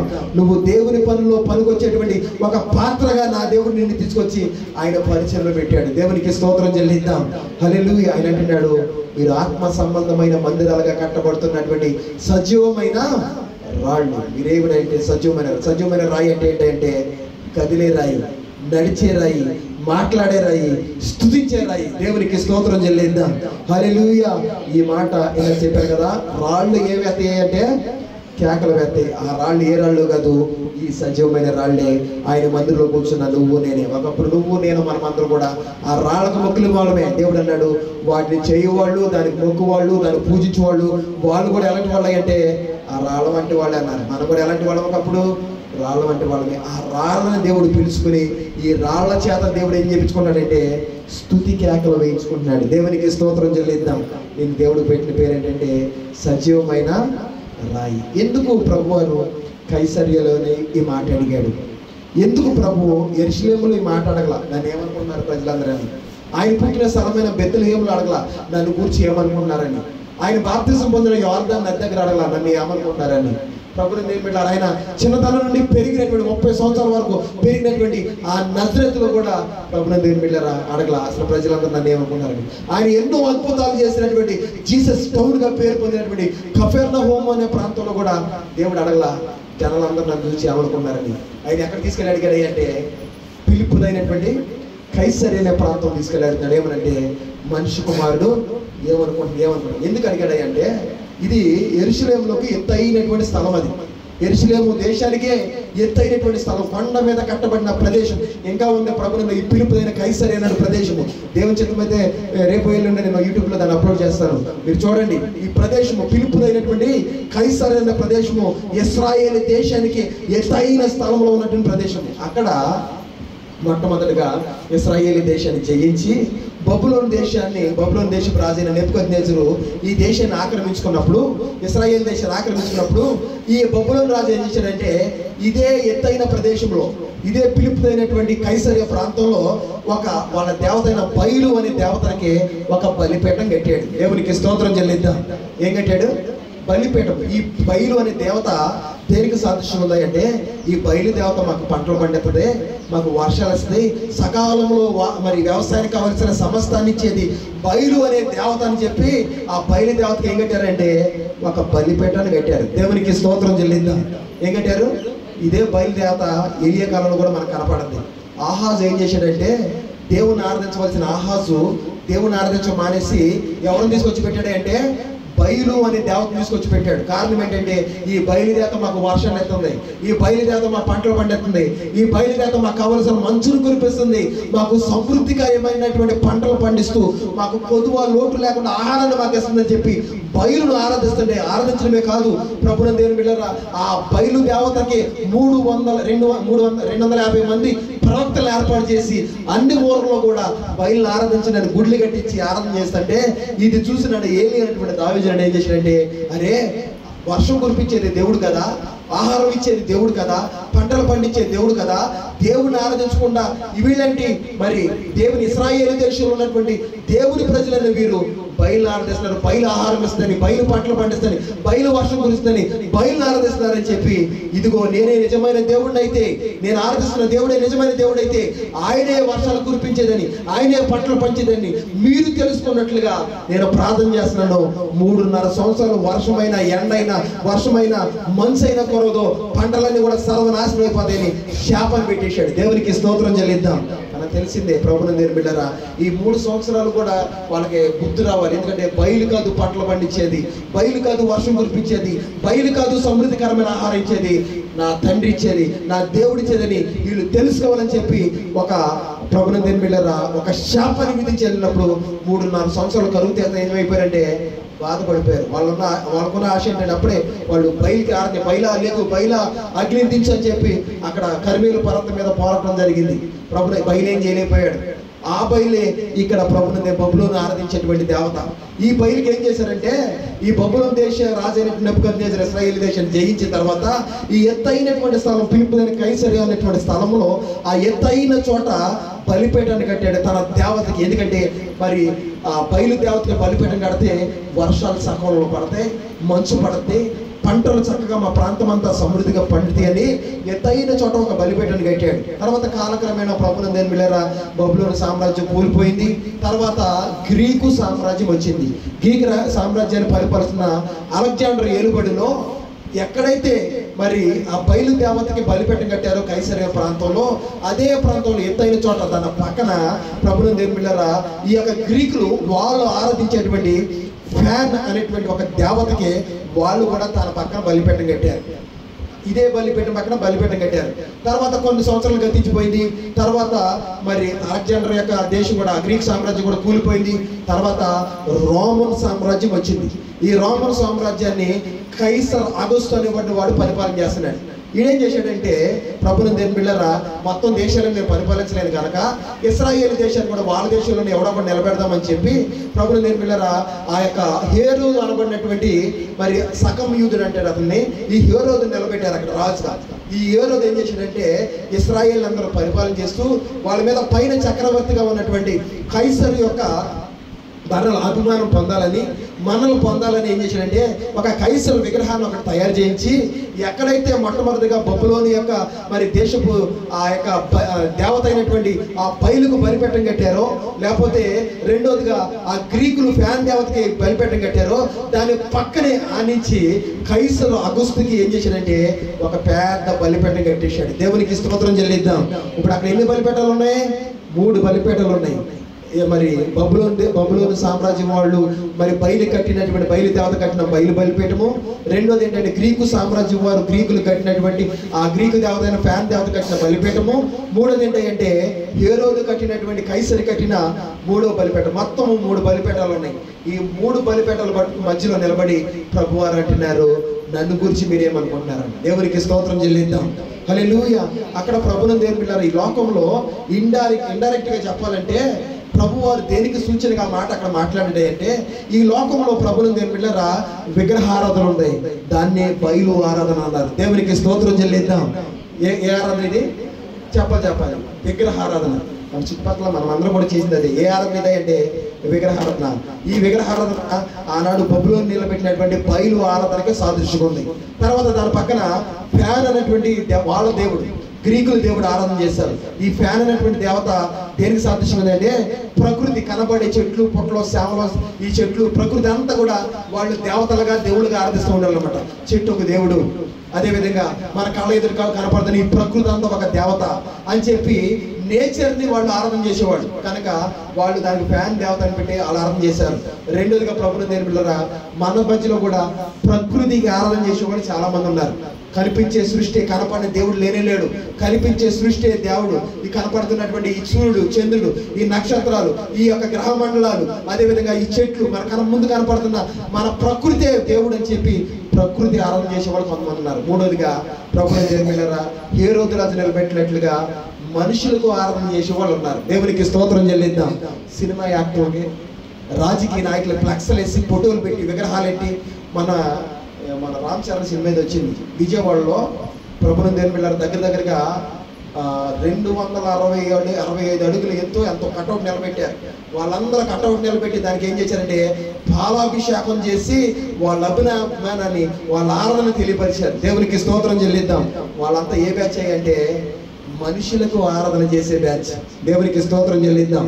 కొంతమంది రాజకీయ నాయకులు ఇంట్లో పెట్టి వాళ్ళే మా దేవుడు, వాళ్ళే మా సర్వస్వం అని చెప్పి వాళ్ళ కోసం గొడవలో చొక్కాలు చెప్పుకొచ్చిన వాళ్ళు చాలా మంది ఉన్నారు. ఈ లోకంలో ప్రభువును దేవుని బిడ్డలారా ఈ 3 రకాలైన ఆరాధన కనపడుతున్నాయి. ఒకటి మనుషులు చేసే ఆరాధన మ్యాన్ వర్షిప్ అంటారు. 2 ప్రకృతి చేసే ఆరాధన ఫ్యాన్ వర్షిప్ అంటారు. మూడోదిగా విగ్రహారాధన, బయలు ఆరాధన. ఈ 3 ఆరాధన ప్రపంచంలో ఉన్నాయి. ఈ 3 ఆరాధన మధ్యలో బలిపీఠాల మధ్యలో నిలబడి ప్రభు అన్నాడు, అసలు నన్ను గురించి నువ్వు ఏమనుకున్నావని ప్రభుని అడిగితే, అప్పుడు పేతురు అన్న, ప్రభువా నువ్వు సజీవుడు అయిన దేవుని కుమారుడు అయిన నువ్వు దేవుడు అని గుర్తించాడు. ప్రభువును దేవుని బిడ్డలారా ఆ గుర్తించాడు. ఆ గుర్తు అయితే ఏదైతే ఉందో, తను ఏదైతే నమ్మాడో దాని మీద, ఆ విశ్వాసం మీద దేవుడు ఏం చెప్తానన్నాడంటే సంఘాన్ని కడతానన్నాడు. ఆ విశ్వాసంలోనే ఇప్పుడు నువ్వు ఉన్నావు, నేను ఉన్నావు. మనం విగ్రహాలకు ఆరాధన చేయట్లా, ప్రకృతికి ఆరాధన చేయట్లా, ఏ మనిషి ఫ్లెక్స్ పెట్టి మనుషులకు మనం ఏం చేయట్లేదంటే ఆరాధన చేయట్లా. ప్రభుని మనం ఆరాధన చేసిన ఎవరికయ్యా అంటే సర్వశక్తిమంతుడైనటువంటి మన ప్రభు అయినా యేసయ్య మనుష్యునిగా ఈ లోకానికి వచ్చి తన ప్రాణాన్ని మన కోసం అర్పించి తిరిగి సమాధిని బ్రద్దలు చేసుకుని లేచి వెళ్ళి తిరిగి మన కొరకు రాబోతున్న యేసయ్య కోసం నిరీక్షణ కలిగి ఆయన కోసం ఎదురు చూస్తూ ఆయనకు మన భక్తి చేస్తున్నాం. దేవునికి స్తోత్రం చెల్లిద్దాం. ఆయన అన్నాడు, నేను ఒక ఆత్మ సంబంధమైన మందిరాన్ని కడుతున్నాను. ఆ మందిరంలో నువ్వు నేను మనం అందరం ఎలాగున్నామై అంటే ఒక సజీవమైన రాళ్ళు. ఇప్పుడు నువ్వు ప్రశ్న వేసుకుంటే నీ ప్రశ్నకు ఒక సమాధానం ఏంటంటే నేను నా దేవుని మందిరంలో ఒక సజీవమైన రాయి. నువ్వు ఒక రాయి, నేను ఒక రాయి. అయితే ప్రభువును దేవుని బిడ్డలారా ప్రతి రాయి కూడా మందిరంలో కట్టబడాలంటే ఈ రాళ్ళు ఎక్కడ తెస్తారు? అరణ్యంలో తెస్తారు, కొండల్లో తెస్తారు. ఈ రాయి గోడలో పెట్టి కట్టాలంటే గోడ సరిగ్గా మరి రాయి సరిగ్గా మరి దాంట్లో ఏమరు. కనుక ఈ రాయి కరెక్ట్గా గోడలో సెట్ అవ్వాలంటే రాయిని పనివాడు ఏం చేస్తాడంటే, టాపీ మేస్త్రి ఏం చేస్తాడంటే దానికి గోడలో కట్టడానికి అనువైన రీతిలో దాన్ని ఏం చేస్తాడంటే చెక్కుతాడు. దేవునికి స్తోత్రం చెల్లిద్దాం. హల్లెలూయా.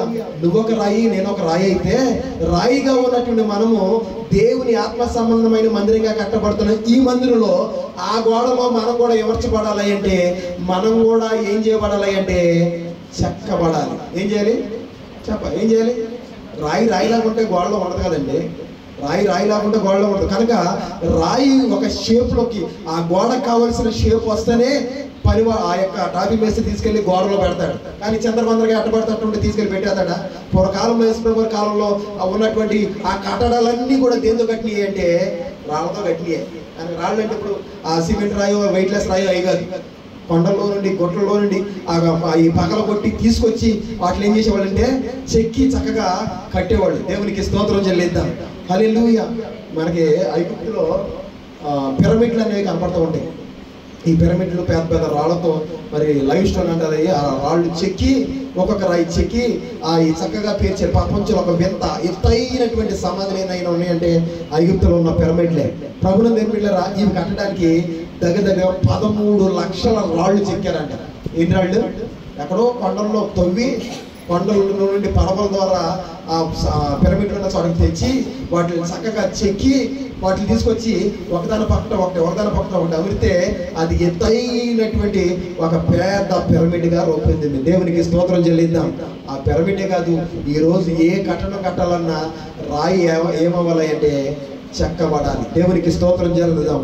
చెక్కబడకుండా రాయి మరి ఆ కట్టబడేటువంటి ఆ యొక్క గృహంలో కావచ్చు, లేకపోతే ఆ గోడలో కావచ్చు, ఏమడదు. కనుక కంపల్సరీ ఒక రాయి ప్రభుత్వ దేవుని మందిరం చేత కట్టబడాలి అంటే, గోడలో కట్టబడాలంటే ఆ రాయి ఏం చేయబడాలి అంటే చెక్కబడాలి. కనుక నేను ప్రభుత్వ బిడ్డరా, దేవుడు రాళ్ళుగా ఉన్న మనలందరినీ తీసుకొచ్చి మందిరంలోకి పెట్టి తన వాక్యం అనే ఉలి చేత ఏం చేస్తాడంటే చెక్కుతున్నాడు. గర్వం అనేటువంటి ప్రభుత్వ బిడ్డరా, ఆ గర్వం అనేటువంటి ఆ యొక్క రాయి ఉందంటే ఆ రాయిని మనం దాన్ని చెప్తున్నాడు. స్వార్థం అంటే దాన్ని చెప్తున్నాడు. దేవునికి విరుద్ధమైన కార్యాలన్నీ కూడా ఆయన వాక్యం అనేటువంటి ఉలి ద్వారా మనం ఏం చేస్తాడంటే చెప్తున్నాడు. దేవుని వాక్యం సెలవిస్తుంది, నా మాట బండను బద్దల కొట్టు సుత్తి వంటిది అన్నాడు. దేవునికి స్తోత్రం చెల్లిద్దాం. వాక్యము ప్రభుత్వం దేవుని బిడ్డలారా, ఇదిగో రాళ్ల వలె బండలా ఉన్నాం కదా, ఈ బండల్ని బద్దలు కొట్టి తన యొక్క ఆత్మ సంబంధమైన మందిరాలుగా కట్టబడుతున్నటువంటి ఆ మందిరంలో రాయిగా మనల్ని ఏర్పాటు చేయడానికి దేవుడు నిత్యము వాక్యం చేత మనల్ని ఏం చేస్తాడంటే చెక్కుతున్నాడు. దేవునికి స్తోత్రం చెల్లిద్దాం. హల్లెలూయా, హల్లెలూయా. ఒక దైవజనుడు పాట పాడుతున్నాడు, చెక్కుమయ్యా నన్ను నీ పోలికలో, మలచుమయ్యా నన్ను నీ ఏలికలో, శిల్పకారుడా స్వల్ప జీవితం, శిల్పకారుడా స్వల్ప జీవితం, చెక్కుము నన్ను నీ పోలికలో. ఆయన అంటున్నాడు, ప్రభా నన్ను నీ పోలికలో. ఆయన్ని ప్రభు అని ఒక శిల్పిగా పెట్టుకుని, అయ్యా నువ్వు శిల్పివి, నేను నీ దగ్గర ఒక బండ లాంటి వాడిని, నీ పోలికలో నన్ను ఏం చేయంటే చెక్కమన్నాడు. ఈరోజు దేవుని సన్నిధికి వచ్చిన నిన్ను నన్ను కూడా వాక్యం అనే ఉలి చేత దేవుడు ఏం చేస్తాడంటే చెక్కుతున్నాడు. ఈ గోడలో ఇవ్వకుండా ఏ ఉప్పు అయితే ఉందో ఆ ఉప్పు చెప్తున్నాడు. ఎక్కడైతే వెడల్పే సొట్ట అయితే ఉందో ఆ సొట్టను దేవుడు చెప్తున్నాడు. దేవునికి స్తోత్రం చెల్లిద్దాం. ఇక్కడ చెక్కబడకపోతే రేపు దేవుని యొక్క ఆత్మ సంబంధమైన మందిరంలో ఎటకగా నువ్వు ఏం చేయబడలేవంటే ఎమర్చబడలేవు. దేవునికి స్తోత్రం చెల్లిద్దాం. కనుక రాయి పక్కన రాయి ఏమడాలంటే నువ్వు చెక్కబడాలి. కనుక ప్రభువుని దేవుని బిడ్డలారా, మన అవిధేయతను దేవుడు వాక్యం ద్వారా ఏం చేస్తాడంటే చెక్కుతాడు. మన అనాలోచనలు దేవుడు ఏం చేస్తాడంటే చెక్కుతాడు. దేవునికి విరుద్ధమైన మనలో ఉన్న ప్రతి హేయమైన కార్యాన్ని వాక్యం చేత దేవుడు ఏం చేస్తాడంటే చెక్కుతాడు. దేవుడు చెక్కుతున్నప్పుడు ప్రభువుని దేవుని బిడ్డలారా, వాక్యానికి మనం అప్పచెప్పుకుంటే దేవునికి ఇష్టమైన రీతిలో దేవుడు మనల్ని ఏం చేస్తాడంటే మలుస్తాడు. దేవునికి స్తోత్రం చెల్లిద్దాం. దేవుడు చెక్కుతున్నప్పుడు ఈ ఇప్పుడు రాయిని కొడతా ఉంటే, ప్రభు ఉలి దెబ్బ తగులుతూ ఉంటే నొప్పి పుట్టదా? వాక్యం కూడా తగులుతూ ఉంటే కొన్నిసార్లు మనకి ఏం చేద్దంటే నొప్పి తగులుతుంది. మనలో అవిధేయత ఉన్నప్పుడు, అవిధేయతను ఉద్దేశించి దేవుడు చెబుతున్నప్పుడు కొంచెం బాధ కలుగుతూ ఉంటుంది. బాధపడి దేవునికి వ్యసన పడిపోయి దూరం కాకూడదు. కానీ ప్రభు నాలో ఈ అవిధేయత ఉంది కనుక నువ్వు నన్ను అక్కడ ఏం చేస్తామంటే చెక్కుతున్నామని ఎవరైతే దేవుని వాక్యానికి లోపడతారో వారిని దేవుడు తీసుకెళ్ళి తన యొక్క ఇష్టమైనటువంటి రీతిలో మలచి ఆ సార్వత్రిక దేవుని సంఘంగా కట్టబడుతున్న ఆత్మ సంబంధ మందిరంలో నిన్ను ఒక ఇటకగా నా దేవుడు పేరుస్తాడు. దేవునికి స్తోత్రం చెల్లిద్దాం. హల్లెలూయా. నీలో ఒకవేళ అసమాధానం ఉంటే, నీలో ఒకవేళ లోపడనత్వం ఉంటే, ఏదైనా ఉంటే నీలో ఇక్కడే సంఘంలో పెట్టి నేను ఏం చేస్తానంటే చెక్కుతాడు. రేపొద్దున ఇక్కడ చెక్కబడకపోతే ఆయన మందిరం కనుక ఏం చేయబడలేవంటే కట్టబడలేవు. కనుక ప్రభువుని దేవుని బిడ్డలారా, నిన్ను నన్ను దేవుడు సజీవమైన రాళ్ళ బలి పెట్టి ఈ సార్వత్రిక సంఘంలో మనలందరినీ చెక్కుతున్నాడు. ఇప్పుడు మనం ఎక్కడ ఉన్నామంటే, ఏ స్టేజ్లో ఉన్నామంటే చెక్కే స్థితిలో మనం ఉన్నాం. దేవునికి స్తోత్రం చెల్లిద్దాం. ఏ స్థితిలో మనం ఉన్నామంటే మందిరంగా కట్టబడలేం. ఇంకా మనం సజీవంగా రాయిల వలె ఉండి ఆత్మ సంబంధం మందిరాలుగా కట్టబడడానికి దేవుడు మనల్ని ఉద్దేశించాడు, మందిరంలో పెట్టాడు. ఈ రాళ్ళు కేకలు వేస్తున్నాయి, స్తుతి కేకలు వేస్తున్నాయి. అయితే దేవుడు తన మందిరంగా కట్టబడడానికి ఈ రాయిని ఏం చేస్తాడంటే చెక్కుతున్నాడు. దేవునికి స్తోత్రం చెల్లిద్దాం. చెక్కుతున్నప్పుడు మన జీవితాన్ని ఎవరికి చెప్పాలి అంటే దేవునికి, ప్రభువా నీకు ఇష్టమైన రీతిలో నన్ను చెక్కయ్యా, నీకు ఇష్టమైన రీతిలో నన్ను మలసు ప్రభువా అని చెప్పి దేవునికి మనం అప్పచెప్పుకోవాలి. దేవునికి స్తోత్రం చెల్లిద్దాం. ఇప్పుడు ప్రశ్న వేసాం కదా, దేవుని సన్నిధికి వచ్చిన మనం ఎవరమై అంటే మొట్టమొదటి ప్రశ్నకు మొట్టమొదటి సమాధానం ఏంటి అంటే మనం అందరం కూడా సజీవమైన చెప్పాలి సజీవమైన రాళ్ళు. ఇక్కడ రెండు మాట కూడా చిన్న అవుట్లైన్స్ ఇచ్చి నేను ముగిస్తాను. రెండోది కూడా చూద్దాం. అదే పేతురు రాసిన పత్రికలో ఉంటుంది, ఆ మాట కూడా చూద్దాం. 2వ అధ్యాయము 9వ వచనం చూద్దాం. 2:9 త్వరగా అందరూ కూడా చూడండి. మొదటి పేతురు పత్రిక 2వ అధ్యాయము 9వ వచనం చదువుకుంటున్నాం. అయితే మీరు చీకటిలో నుండి ఆశ్చర్యకరమైన తన వెలుగులోనికి మిమ్మల్ని పిలిచి తన గుణాతిశయములను ప్రచురము చేయు నిమిత్తము ఏర్పరచబడిన వంశమును రాజులైన యాజక సమూహముగా దేవుని సొత్తైన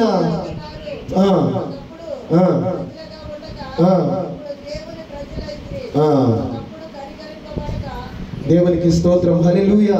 అవన్నీ ఉంటుందని ఇక్కడ దేవుడు చెప్పిన మాట ఏంటంటే ప్రభువు ఏర్పరచబడిన వంశమును రాజులైన యాజక సమూహముగా దేవుడు మళ్ళీ ఏం చేశాడంటే దేవునికి స్తోత్రం చెల్లిద్దాం.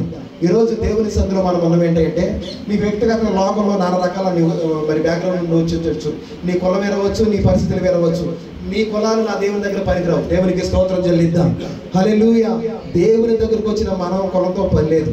ప్రభుని దేవుని పిల్లల దేవుని దగ్గరకు వచ్చిన మనకు దేవుడు అంటాడు, అవి మనల్ని ఎలా పోలుతున్నాడు అంటే ఈ లోకంలో అంటే మాది ఆ కులం ఈ కులం అని మనం చెప్పుకుంటూ ఉంటాం. దేవుని దగ్గరికి వచ్చినాక దేవుడు మాకు ఒక కులాన్ని ఇచ్చాడు. ఏంటి ఆ కులం అయ్యి అంటే ప్రభుని దేవుని పిల్లరా ఏంటి అంటే దేవుడిని మనల్ని ఎలా పోల్చాడంటే రాజులైన యాజక సమూహముగాను పరిశుద్ధ జనముగాను దేవుని సొత్తైన ప్రజలు. దేవునికి స్తోత్రం చెల్లిద్దాం. ఎంత గొప్ప వాగ్దానం అండి ఇది. మనం ఎవరి సొత్తు అంట? దేవుని సొత్తైన ప్రజలు. ఎవరి సొత్తు ప్రజలు? ఎవరి ప్రజలు మనమై అంటే ఆయన ప్రజలు. మన వెనక ఒక బలమైన పెద్ద దేవుడు ఉన్నాడు. దేవునికి స్తోత్రం చెల్లిద్దాం, హల్లెలూయా. ఆయన అన్నాడు మీరు ఏర్పరచబడిన వంశమును రాజులైన యాజక సమూహం. ఏంటంట మనము రాజులము మనమే, యాజకులము కూడా మనమే. దేవునికి స్తోత్రం చెల్లిద్దాం, హల్లెలూయా. ప్రభువుని దేవుని బిడ్డలారా ఈ రాత్రికాల ఈ మధ్యాహ్న సమయంలో దేవుడు నిన్ను దేంతో పోల్చాడంటే రాజులతో పోల్చాడు. దేంతో పోల్చాడంటే నిన్ను యాజకులతో పోల్చాడు.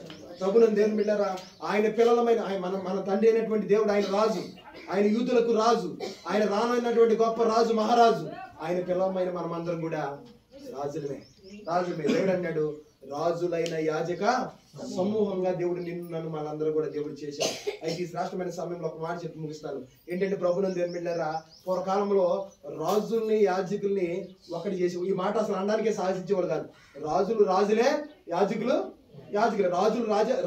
రాజులేమో రాజరకం పనిచేయాలి, యాజకులేమో యాజకత్వం చేయాలి. రాజు అనేవాడు ప్రభువుని దేవుని బిడ్డలారా మరి దేవుడు ఎన్నుకున్న ఏర్పాటు చేసుకున్న రాజు అనేవాడు యోధా గోత్రంలో రావాలి. ప్రజలు అనుకున్నవాడైతే బెంజమిన్ గోత్రం నుండి వచ్చాడు. కానీ దేవుని పని చేసేవాడు, దేవుని చిత్తానుసారమైన రాజులందరూ కూడా యోధా గోత్రంలోకి వచ్చారు. కానీ దేవుని పని చేసే యాజకులందరూ కూడా ఏ గోత్రంలో వచ్చారు అంటే లేవి గోత్రంలోకి వచ్చారు. దేవునికి స్తోత్రం చెల్లిద్దాం, హల్లెలూయా. దేవుడు చెప్పాడు కదా నా మందిరం దగ్గర పని చేయడానికి నేను లేవీలను యాజకులుగా ఏర్పరచుకున్నాను. కనుక దేవుని మందిర పరిచర్య ఆనాటి కాలంలో ఎవరు చేసేవాళ్ళు అంటే యాజకులు చేసేవాడు. రాజరకం ఎవరు చేసేవాళ్ళు అంటే మరి యూదులు రాజులు చేసేవాడు. కనుక ప్రభువుని దేవుని రాజు పని చేసేవాడు, యాజకు పని చేసేవాడు. అయితే మన ప్రభు అయిన యేసయ్య ఈ లోకానికి దిగివచ్చి మన కొరకు సశరీరుడుగా చేయవలసిన యజ్ఞాన్ని హోగానంతా కూడా చేసి ఆయన సిలువలో యాగమైనప్పుడు బలి అయినప్పుడు ప్రభువుని దేవుని బిడ్డలారా భూమి మధ్యాహ్న సమయంలో ఏమైపోయిందంటే చీకటి అయిపోయింది. దేవాలయంలో ఉన్న అడ్డుగా ఉన్న తెర ఏమైపోయిందంటే రెండుగా పైనుండి కిందకే చీలిపోయిపోయింది. ప్రభుని దేని బిడ్డలారా, ఆ కులమని లేదు, ఈ కులమని లేదు, ఆ మతమని లేదు, ఈ మతం లేదు. ఆనాడు పరిశుద్ధ స్థలంలోకి రావాలంటే బయట కూర్చుని యాజకుడు ఒక్కడే పరిశుద్ధ స్థలంలోకి వచ్చేవాడు. ఎప్పుడైతే ప్రభు వారి శిలువలో మరణించాడో ఈ అడ్డు తొలగింపజేసి అందరూ కూడా ఇప్పుడు ఎక్కడికి వచ్చేస్తున్నారు అంటే పరిశుద్ధ స్థలంలోకి వచ్చేస్తున్నారు. దేవునికి స్తోత్రం చెల్లిద్దాం. హల్లెలూయా. ప్రభునందు దేని బిడ్డలారా, ఆనాడు రాజు యాజకుడు అనేటువంటి తారతమ్యాలు తీసివేసి నా దేవుడు ఇప్పుడు అంటున్నాడు, మీరు ఎవరంటే ఆయన రక్తంలో కడగబడి ఆయన సన్నిధిలో నివసిస్తూ ఆయనకు ప్రార్థన చేస్తూ ఆయన కృప కొరకు వేడుకుంటున్నాను ఆయన పిల్లలమైన మీరందరూ కూడా రాజులైన యాజక సమూహము. ప్రభునందు ఆనాడు రాజు బాధ్యత చేయాలి, యాజకుడు బాధ్యత చేయాలి, లేవిలే యాజకత్వం చేయాలి. కానీ ఈనాటి కాల సమయంలో రాజు అని లేదు, యోధావారం లేదు, అదేవిధంగా లేవీలని లేరు. మనకి దేవుడు ఒక అధికారం ఇచ్చాడు. ఆయన రక్తంలో కడగబడితే చాలు, ఆయన బిడ్డగా నువ్వు మార్చబడితే చాలు. దేవుడు నీకు ఇచ్చిన అథారిటీ ఏంటి తెలుసా? నిన్ను రాజుగా దేవుడు అభిషేకించాడు. దేవునికి స్తోత్రం చెల్లిద్దాం.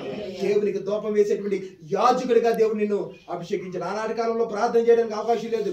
ప్రభుని దేని బిడ్డలారా, నీ నిమిత్తం ఎవరు ప్రార్థన చేయాలి అంటే యాజకుడు ప్రార్థన చేయాలి. నీ యొక్క పాపాల నిమిత్తము, నీ యొక్క శాపాల నిమిత్తము ఎవరు పాప పరిహారార్థ బలి చెల్లించాలి అంటే యాజకుడు చెల్లించాలి. కానీ ఈ నాటకాల సమయంలో లేవు. దేవుడు చేశాడు నిన్నే యాజకుడిగా, నిన్నే రాజుగా చేశాడు. దేవునికి స్తోత్రం చెల్లిద్దాం.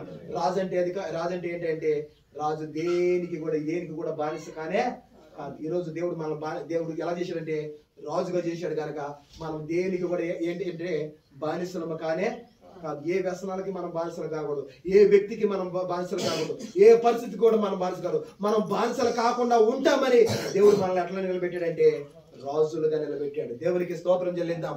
రెండోది ఏంటంటే రాజులైన యాజక సమూహం. యాజకులు అంటే దేవునికి పరిచయం చేసేవారు, దేవుని సందులో దూపం వేసేవారు. ప్రభునందు దేని బిడ్డలారా, ఆనాడు లేవీలు ఒక్కలే దూపం వేసేవాడు. కానీ ఈనాటి కాల సమయంలో ఎవరైతే ఆయన ఎందుకు భయభక్తులు కలిగి విరిగి నలిగిన మనసుతో దేవుని హృదయంలో తలంచుకుని ప్రార్థన చేస్తారో నా దేవుడు వాళ్ళందరినీ ఎట్లా మార్చారు అంటే యాజకులుగా మార్చారు. ఈరోజు ఎందుకు మీ అందరికీ నా కోసం ప్రార్థన చేయించారంటే అందరి కోసం ప్రార్థన చేసేటువంటి అభిషేకాన్ని దేవుడు నీకు ఇచ్చాడు.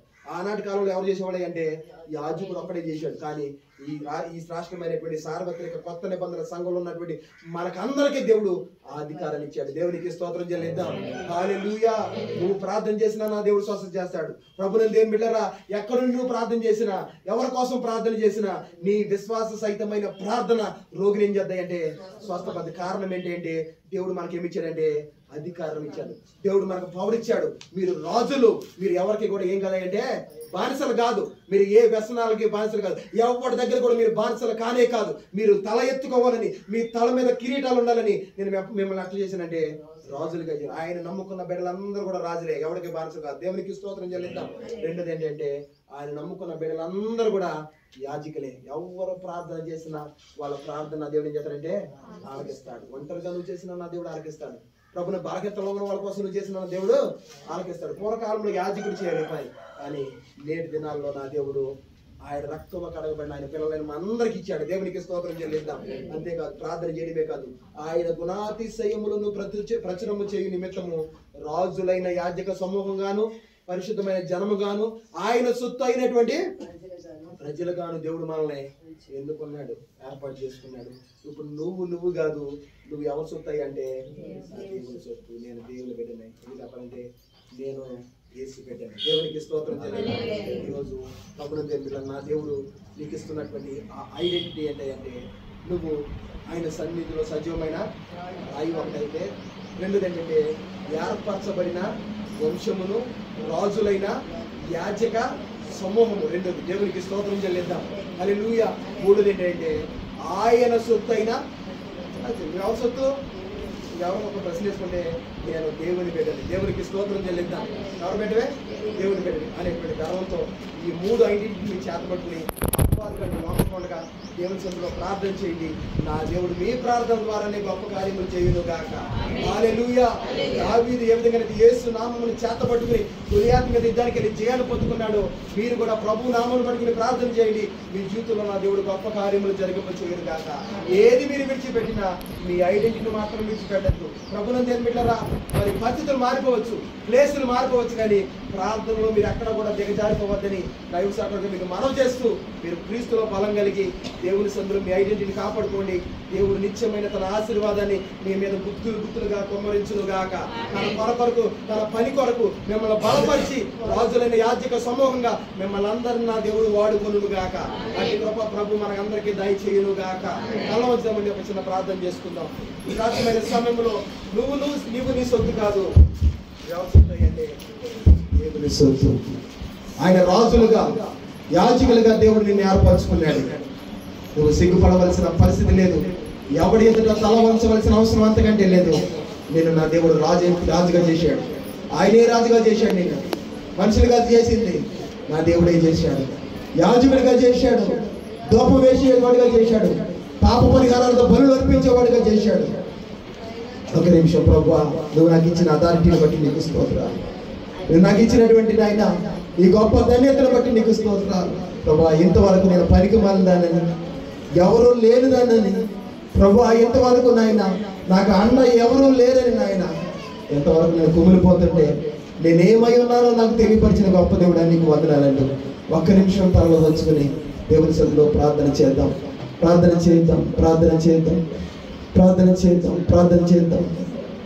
నేను యేసు బిడ్డను, నాకు భయమేమీ లేదు, ప్రతిరోజు సంతోషమే. నేను యేసు బిడ్డను, నాకు భయమేమీ లేదు, ప్రతిరోజు సంతోషమే. ప్రతిరోజు సంతోషమే. మార్చబడితిని, నేను మార్చబడితిని, నా యేసు మాటతో మార్చబడితిని.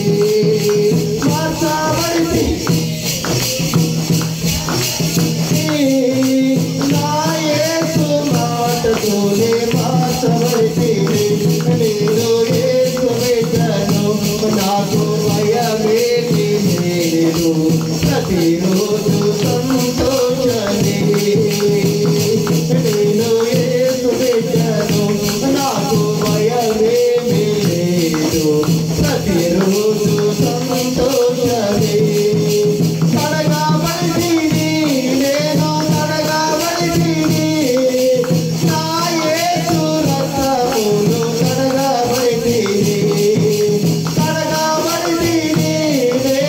కడగబడితిని, నా యేసు రక్తములో కడగబడితిని.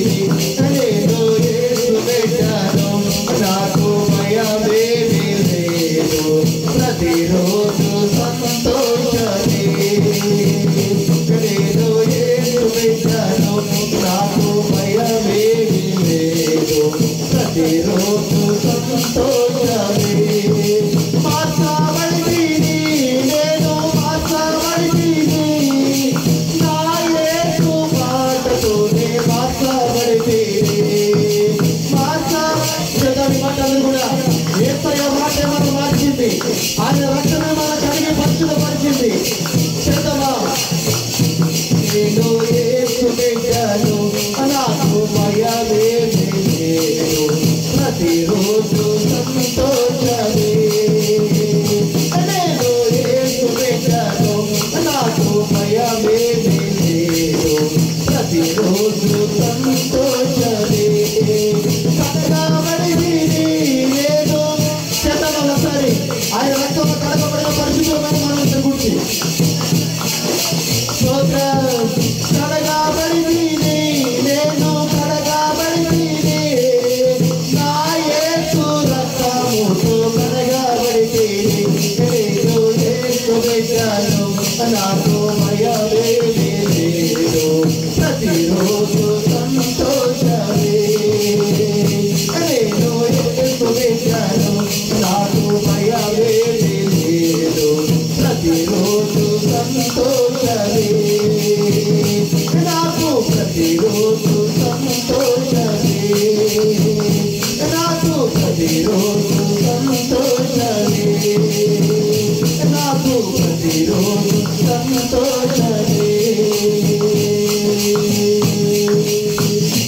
తలలో చూసుకున్నది ఒక నిమిషం ప్రార్థన చేసుకుందాం. శ్రేష్టమైనటువంటి పునరుద్ధాన దినములో నువ్వేమై ఉన్నావో, నీ ఐడెంటిటీ ఏంటో, ఎందుకోసం దేవుడు తన సన్నిధిలో సహవాసంలో నిన్ను సిద్ధపరిచాడో ఎంతవరకు వాక్యం ద్వారా ప్రభు మనతో మాట్లాడాడు. నీ ఐడెంటిటీ నువ్వు మర్చిపోవద్దు. ప్రభుని వెంబడారా, అపవాదిగా ఎప్పుడు కూడా నిన్ను తక్కువ చేసేసి వస్తాడు. కానీ నువ్వు తక్కువ అని బాధపడదు. నా దేవుడు నిన్ను రాజుగా చేశాడు, నిన్ను యాజకుడిగా చేశాడు, నా సొత్తు అయిన ప్రజలు అని చెప్పి ఆయన బిడ్డలుగా నీ మీద ఒక ముద్రేశాడు. సాతాను వచ్చి అంటాడు, నీకెవరూ లేరు, ఒంటరి దాని అని చెప్పి, నువ్వు ఒంటరి వాడు అని చెప్పి ఆడెప్పుడు కూడా మనం బలహీనపరచాలని చూస్తూ ఉంటాడు. కానీ క్రీస్తునందు నువ్వు బలం తెచ్చుకో. నువ్వెవరో నువ్వు గుర్తెరుగు. ఆయన ఆత్మ సంబంధమైన మందిరంగా కట్టబడుతున్న మందిరంలో ఒక సజీవమైన రాయివు నువ్వు, దేవుని కొరకు పనికొచ్చే ఒక పనిముట్టువు నువ్వు. ఆయన పని కోసం ఆయన సన్నిధిలో సహవాసంలో ఆయన పరిచయంలో నిన్ను చెప్తున్నాడు. ఆయన ఇష్టమైన రీతిలో నిన్ను మలుస్తున్నాడు. ఆయన వాక్యానికి లోపడగలిగితే దేవుని చేతిలో పనిముట్టుగా మార్చబడిపోతావు నువ్వు. కనుక ప్రభు నన్ను చిక్కయ్యా, నీకు ఇష్టమైన రీతిలో నన్ను చిక్కయ్య అని చెప్పి దేవుని చేతులకి మన జీవితాన్ని నాకు చెప్పుకుందాం. రెండుగా దేవుడు చెప్పాడు, నువ్వు రాజువి, నువ్వు దేవుడికి బానిస కాదు. ఏ బంధకానికి, ఏ బానిసత్వానికి, ఏ బలహీనతకు నువ్వు బానిసవు కాదని, నిన్ను రాజుగా ఉండాలని, తల ఎత్తుకునేవాడుగా ఉండాలని, అధికారం చేసేవాడుగా ఉండాలని దేవుడు మనల్ని రాజుగా నియమించాడు. కానీ అపవాది వచ్చి అంటాడు, నువ్వు ఆ వ్యసనానికి నువ్వు బానిసవే, నువ్వు వీళ్ళకి బానిసవే, వాడికి బానిసవు అని చెప్పి మనల్ని ఎప్పుడు కూడా కృంగతీసి మాట్లాడుతూ ఉంటాడు. కానీ క్రీస్తునందు నువ్వు ధైర్యం తెచ్చుకో. దేవుడు చెప్పాడు, నువ్వు రాజువి, నువ్వు రాజు అని చెప్పి దేవుడు చెప్పాడు. రెండోదిగా, పరిశుద్ధుడైనటువంటి దేవుని సన్నిధిలో పరిచయం చేసే యాజకుడివి, యాజకురాలు అని దేవుడు చెప్పాడు. నీ ఐడెంటిటీని ఎవరు దొంగలించకూడదు. ప్రభుత్వం దేని పిల్లలు నువ్వు నీకు నువ్వుగా చెప్పుకోవాలి, నేను దేవుని యాజకుడిని, నేను దేవుని యాజకురాలని, దేవుడు అభిషేకించినటువంటి దేవుని పరిచయం చేసే దేవుని బిడ్డని అని ఎప్పుడు కూడా నువ్వు గుర్తు చేసుకోవాలి. మూడోదిగా, నా బిడ్డవి, నువ్వు నా సొత్తువి, నువ్వు నా సొత్తుమని దేవుడు నీ మీద, నా మీద, ఆయన పిల్లలైన మనందరి మీద ఒక ముద్ర వేశాడు. నువ్వు కాదు. ఎప్పుడైతే ప్రభునందరి బిడ్డరా ఆయన చేతులు చేయి వేసావో, ఆయన రక్తంలో కడగబడ్డావో, ఆయన నిన్ను ఆయన సొత్తుగా మార్చేసుకున్నాడు. ఆయన వెండిని పెట్టి నేను కొనుక్కోలా, బంగారం పెట్టి కొనుక్కోలా, తన అమూల్యమైన రక్తాన్ని పెట్టి నిన్ను కోరుకున్నాడు. వీళ్ళు నా బిడ్డలను ఒక ముద్ర వేశాను. ఈరోజు నీ ఐడెంటిటీ ఏంటంటే, నువ్వు దేవుని పనిలో ఒక పనిముట్టువి, నువ్వు రాజువి, నువ్వు యాజకుడివి, ఆయన సొత్తు అయిన ప్రజవి. ఇది మర్చిపోవద్దు. ప్రార్థన చేసుకుందాం. మహాపరిశుద్ధుడా గరుడానికి వందనాలు. ఈ మధ్యాహ్న సమయంలో ఎంతవరకు వాక్యం ద్వారా మమ్మల్ని బలపరిచినందుకు నీకు స్తోత్రాలు ప్రభా. అయ్యా, రాజులైన యాజక సమూహంగా మేము ఉండాలని, నీ సొత్తు అయిన ప్రజలుగా మేము ఉండాలని, నీ గుణాతిశయములు ప్రచురించడానికి మమ్మల్ని ఎన్నుకున్నామని, ఏర్పాటు చేసుకున్నామని ప్రభా. ఇప్పటి వరకు నాయన మేమేమై ఉన్నామో మా ఐడెంటిటీని మాకు గుర్తు చేసినందుకు నీకు స్తోత్రాలు చెల్లిస్తున్నాం ప్రభా. అపవాది గారు మమ్మల్ని కృంగదీయాలని, మమ్మల్ని బలహీనపరచాలని, అయ్యా మా మీద తిరుగుబాటు చేయొచ్చుండగా ప్రభా, మేము ఎక్కడా కూడా కబంధ హస్తాల్లోకి లొంగిపోకుండా, చీకిపోకుండా నీ కొరకు నాయన రోషంగా నిలబడగలిగిన ప్రార్థన శక్తిని, అభిషేకాన్ని మాకు దయచేయండి ఆయన. స్తోత్రాలు. ఈ మధ్యాహ్న సమయంలో ప్రభా, ఇంతవరకు నీ మాటలు విన్నటువంటి నీ బిడ్డలందరినీ ఆయన కృపలో జ్ఞాపకం చేసుకోండి. బిడ్డలు ఏ స్థితిలో కృంగిపోతున్నారో అయ్యా, ఏ బిడ్డలు నాయన ఏ స్థితిలో ప్రభా అయ్యా అనగారిపోతున్నారో కృపలో బిడ్డలు బలపరచండి అయ్యా.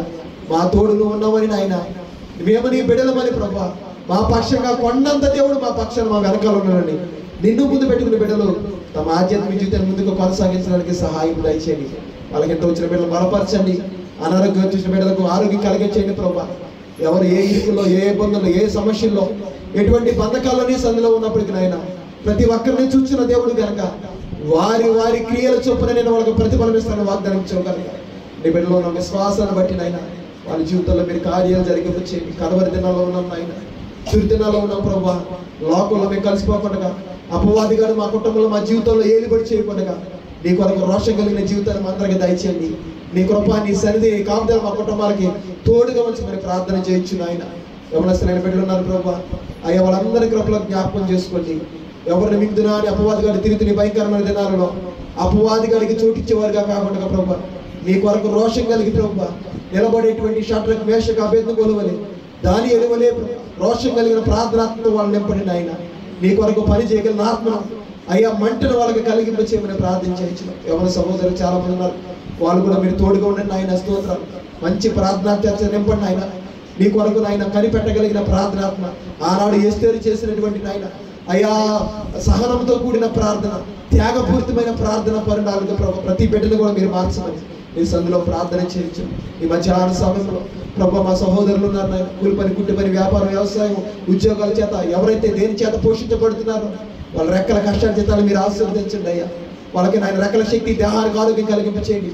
వాళ్ళ కుటుంబాలకి ఏ కీడు కూడా రాకుండా ప్రభా నీ కృప, నీ కంచెని కాపుదల ఉంచమని ప్రార్థన చేయొచ్చు ప్రభా. నీ సందులో అంటకట్టబడి మేమందరూ కూడా ప్రేమ, ఐక్యత, సమాధానంతో ప్రభా అయ్యా నీ యొక్క స్వార్థ పరిచయం మరింతగా ముందుకు కొనసాగించడానికి ఐక్యత భావాన్ని మీరు మాకు దయచేయమని ప్రభా. మేమందరం కలిసి ప్రభా నీ పని ఇక్కడ నమ్మకంగా చేయడానికి కృప చూపించి సహాయం దయచేయమని నాయన. ఎంతవరకు నీ సందులో నాయన ప్రార్థనలు ఏకీపించి ప్రతి ఒక్క బిడ్డ నిండారుగా దీవించమని, పసి బిడ్డల మొదలు వృద్ధుల వరకు నాయన ప్రతి ఒక్క బిడ్డను సమృద్ధిగా దీవించి ఆశ్రయించమని.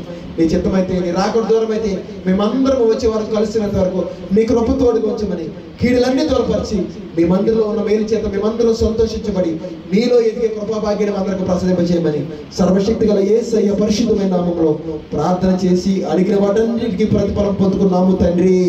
చెప్తాం ఒకసారి దగ్గరికి ఆమేన్, మరొకసారి ఆమేన్. తండ్రి అయిన దేవుని ప్రేమయు, కుమారుడైన యేసుక్రీస్తు వారి కృపయు, పరిశుద్ధాత్మ దేవుని యొక్క సన్నిధి, సహవాసము, ప్రసన్నత, ఆరాధనలో చేరవచ్చిన దేవుని పిల్లలమైన మనకును ఈ భూమండలం మీద సకల పరిశుద్ధులకు సదాకాలము దేవుని కృపా సమాధానాలు తోడయుండి నడిపించును గాక. యేసు రక్తమే జయము, ప్రభు యేసు రక్తమే జయము, ప్రభు యేసు రక్త సంపూర్ణ విజయము కలుగును గాక. అపవాదికి అంతరాశం కలుగును గాక. ఆమేన్. ఆమేన్.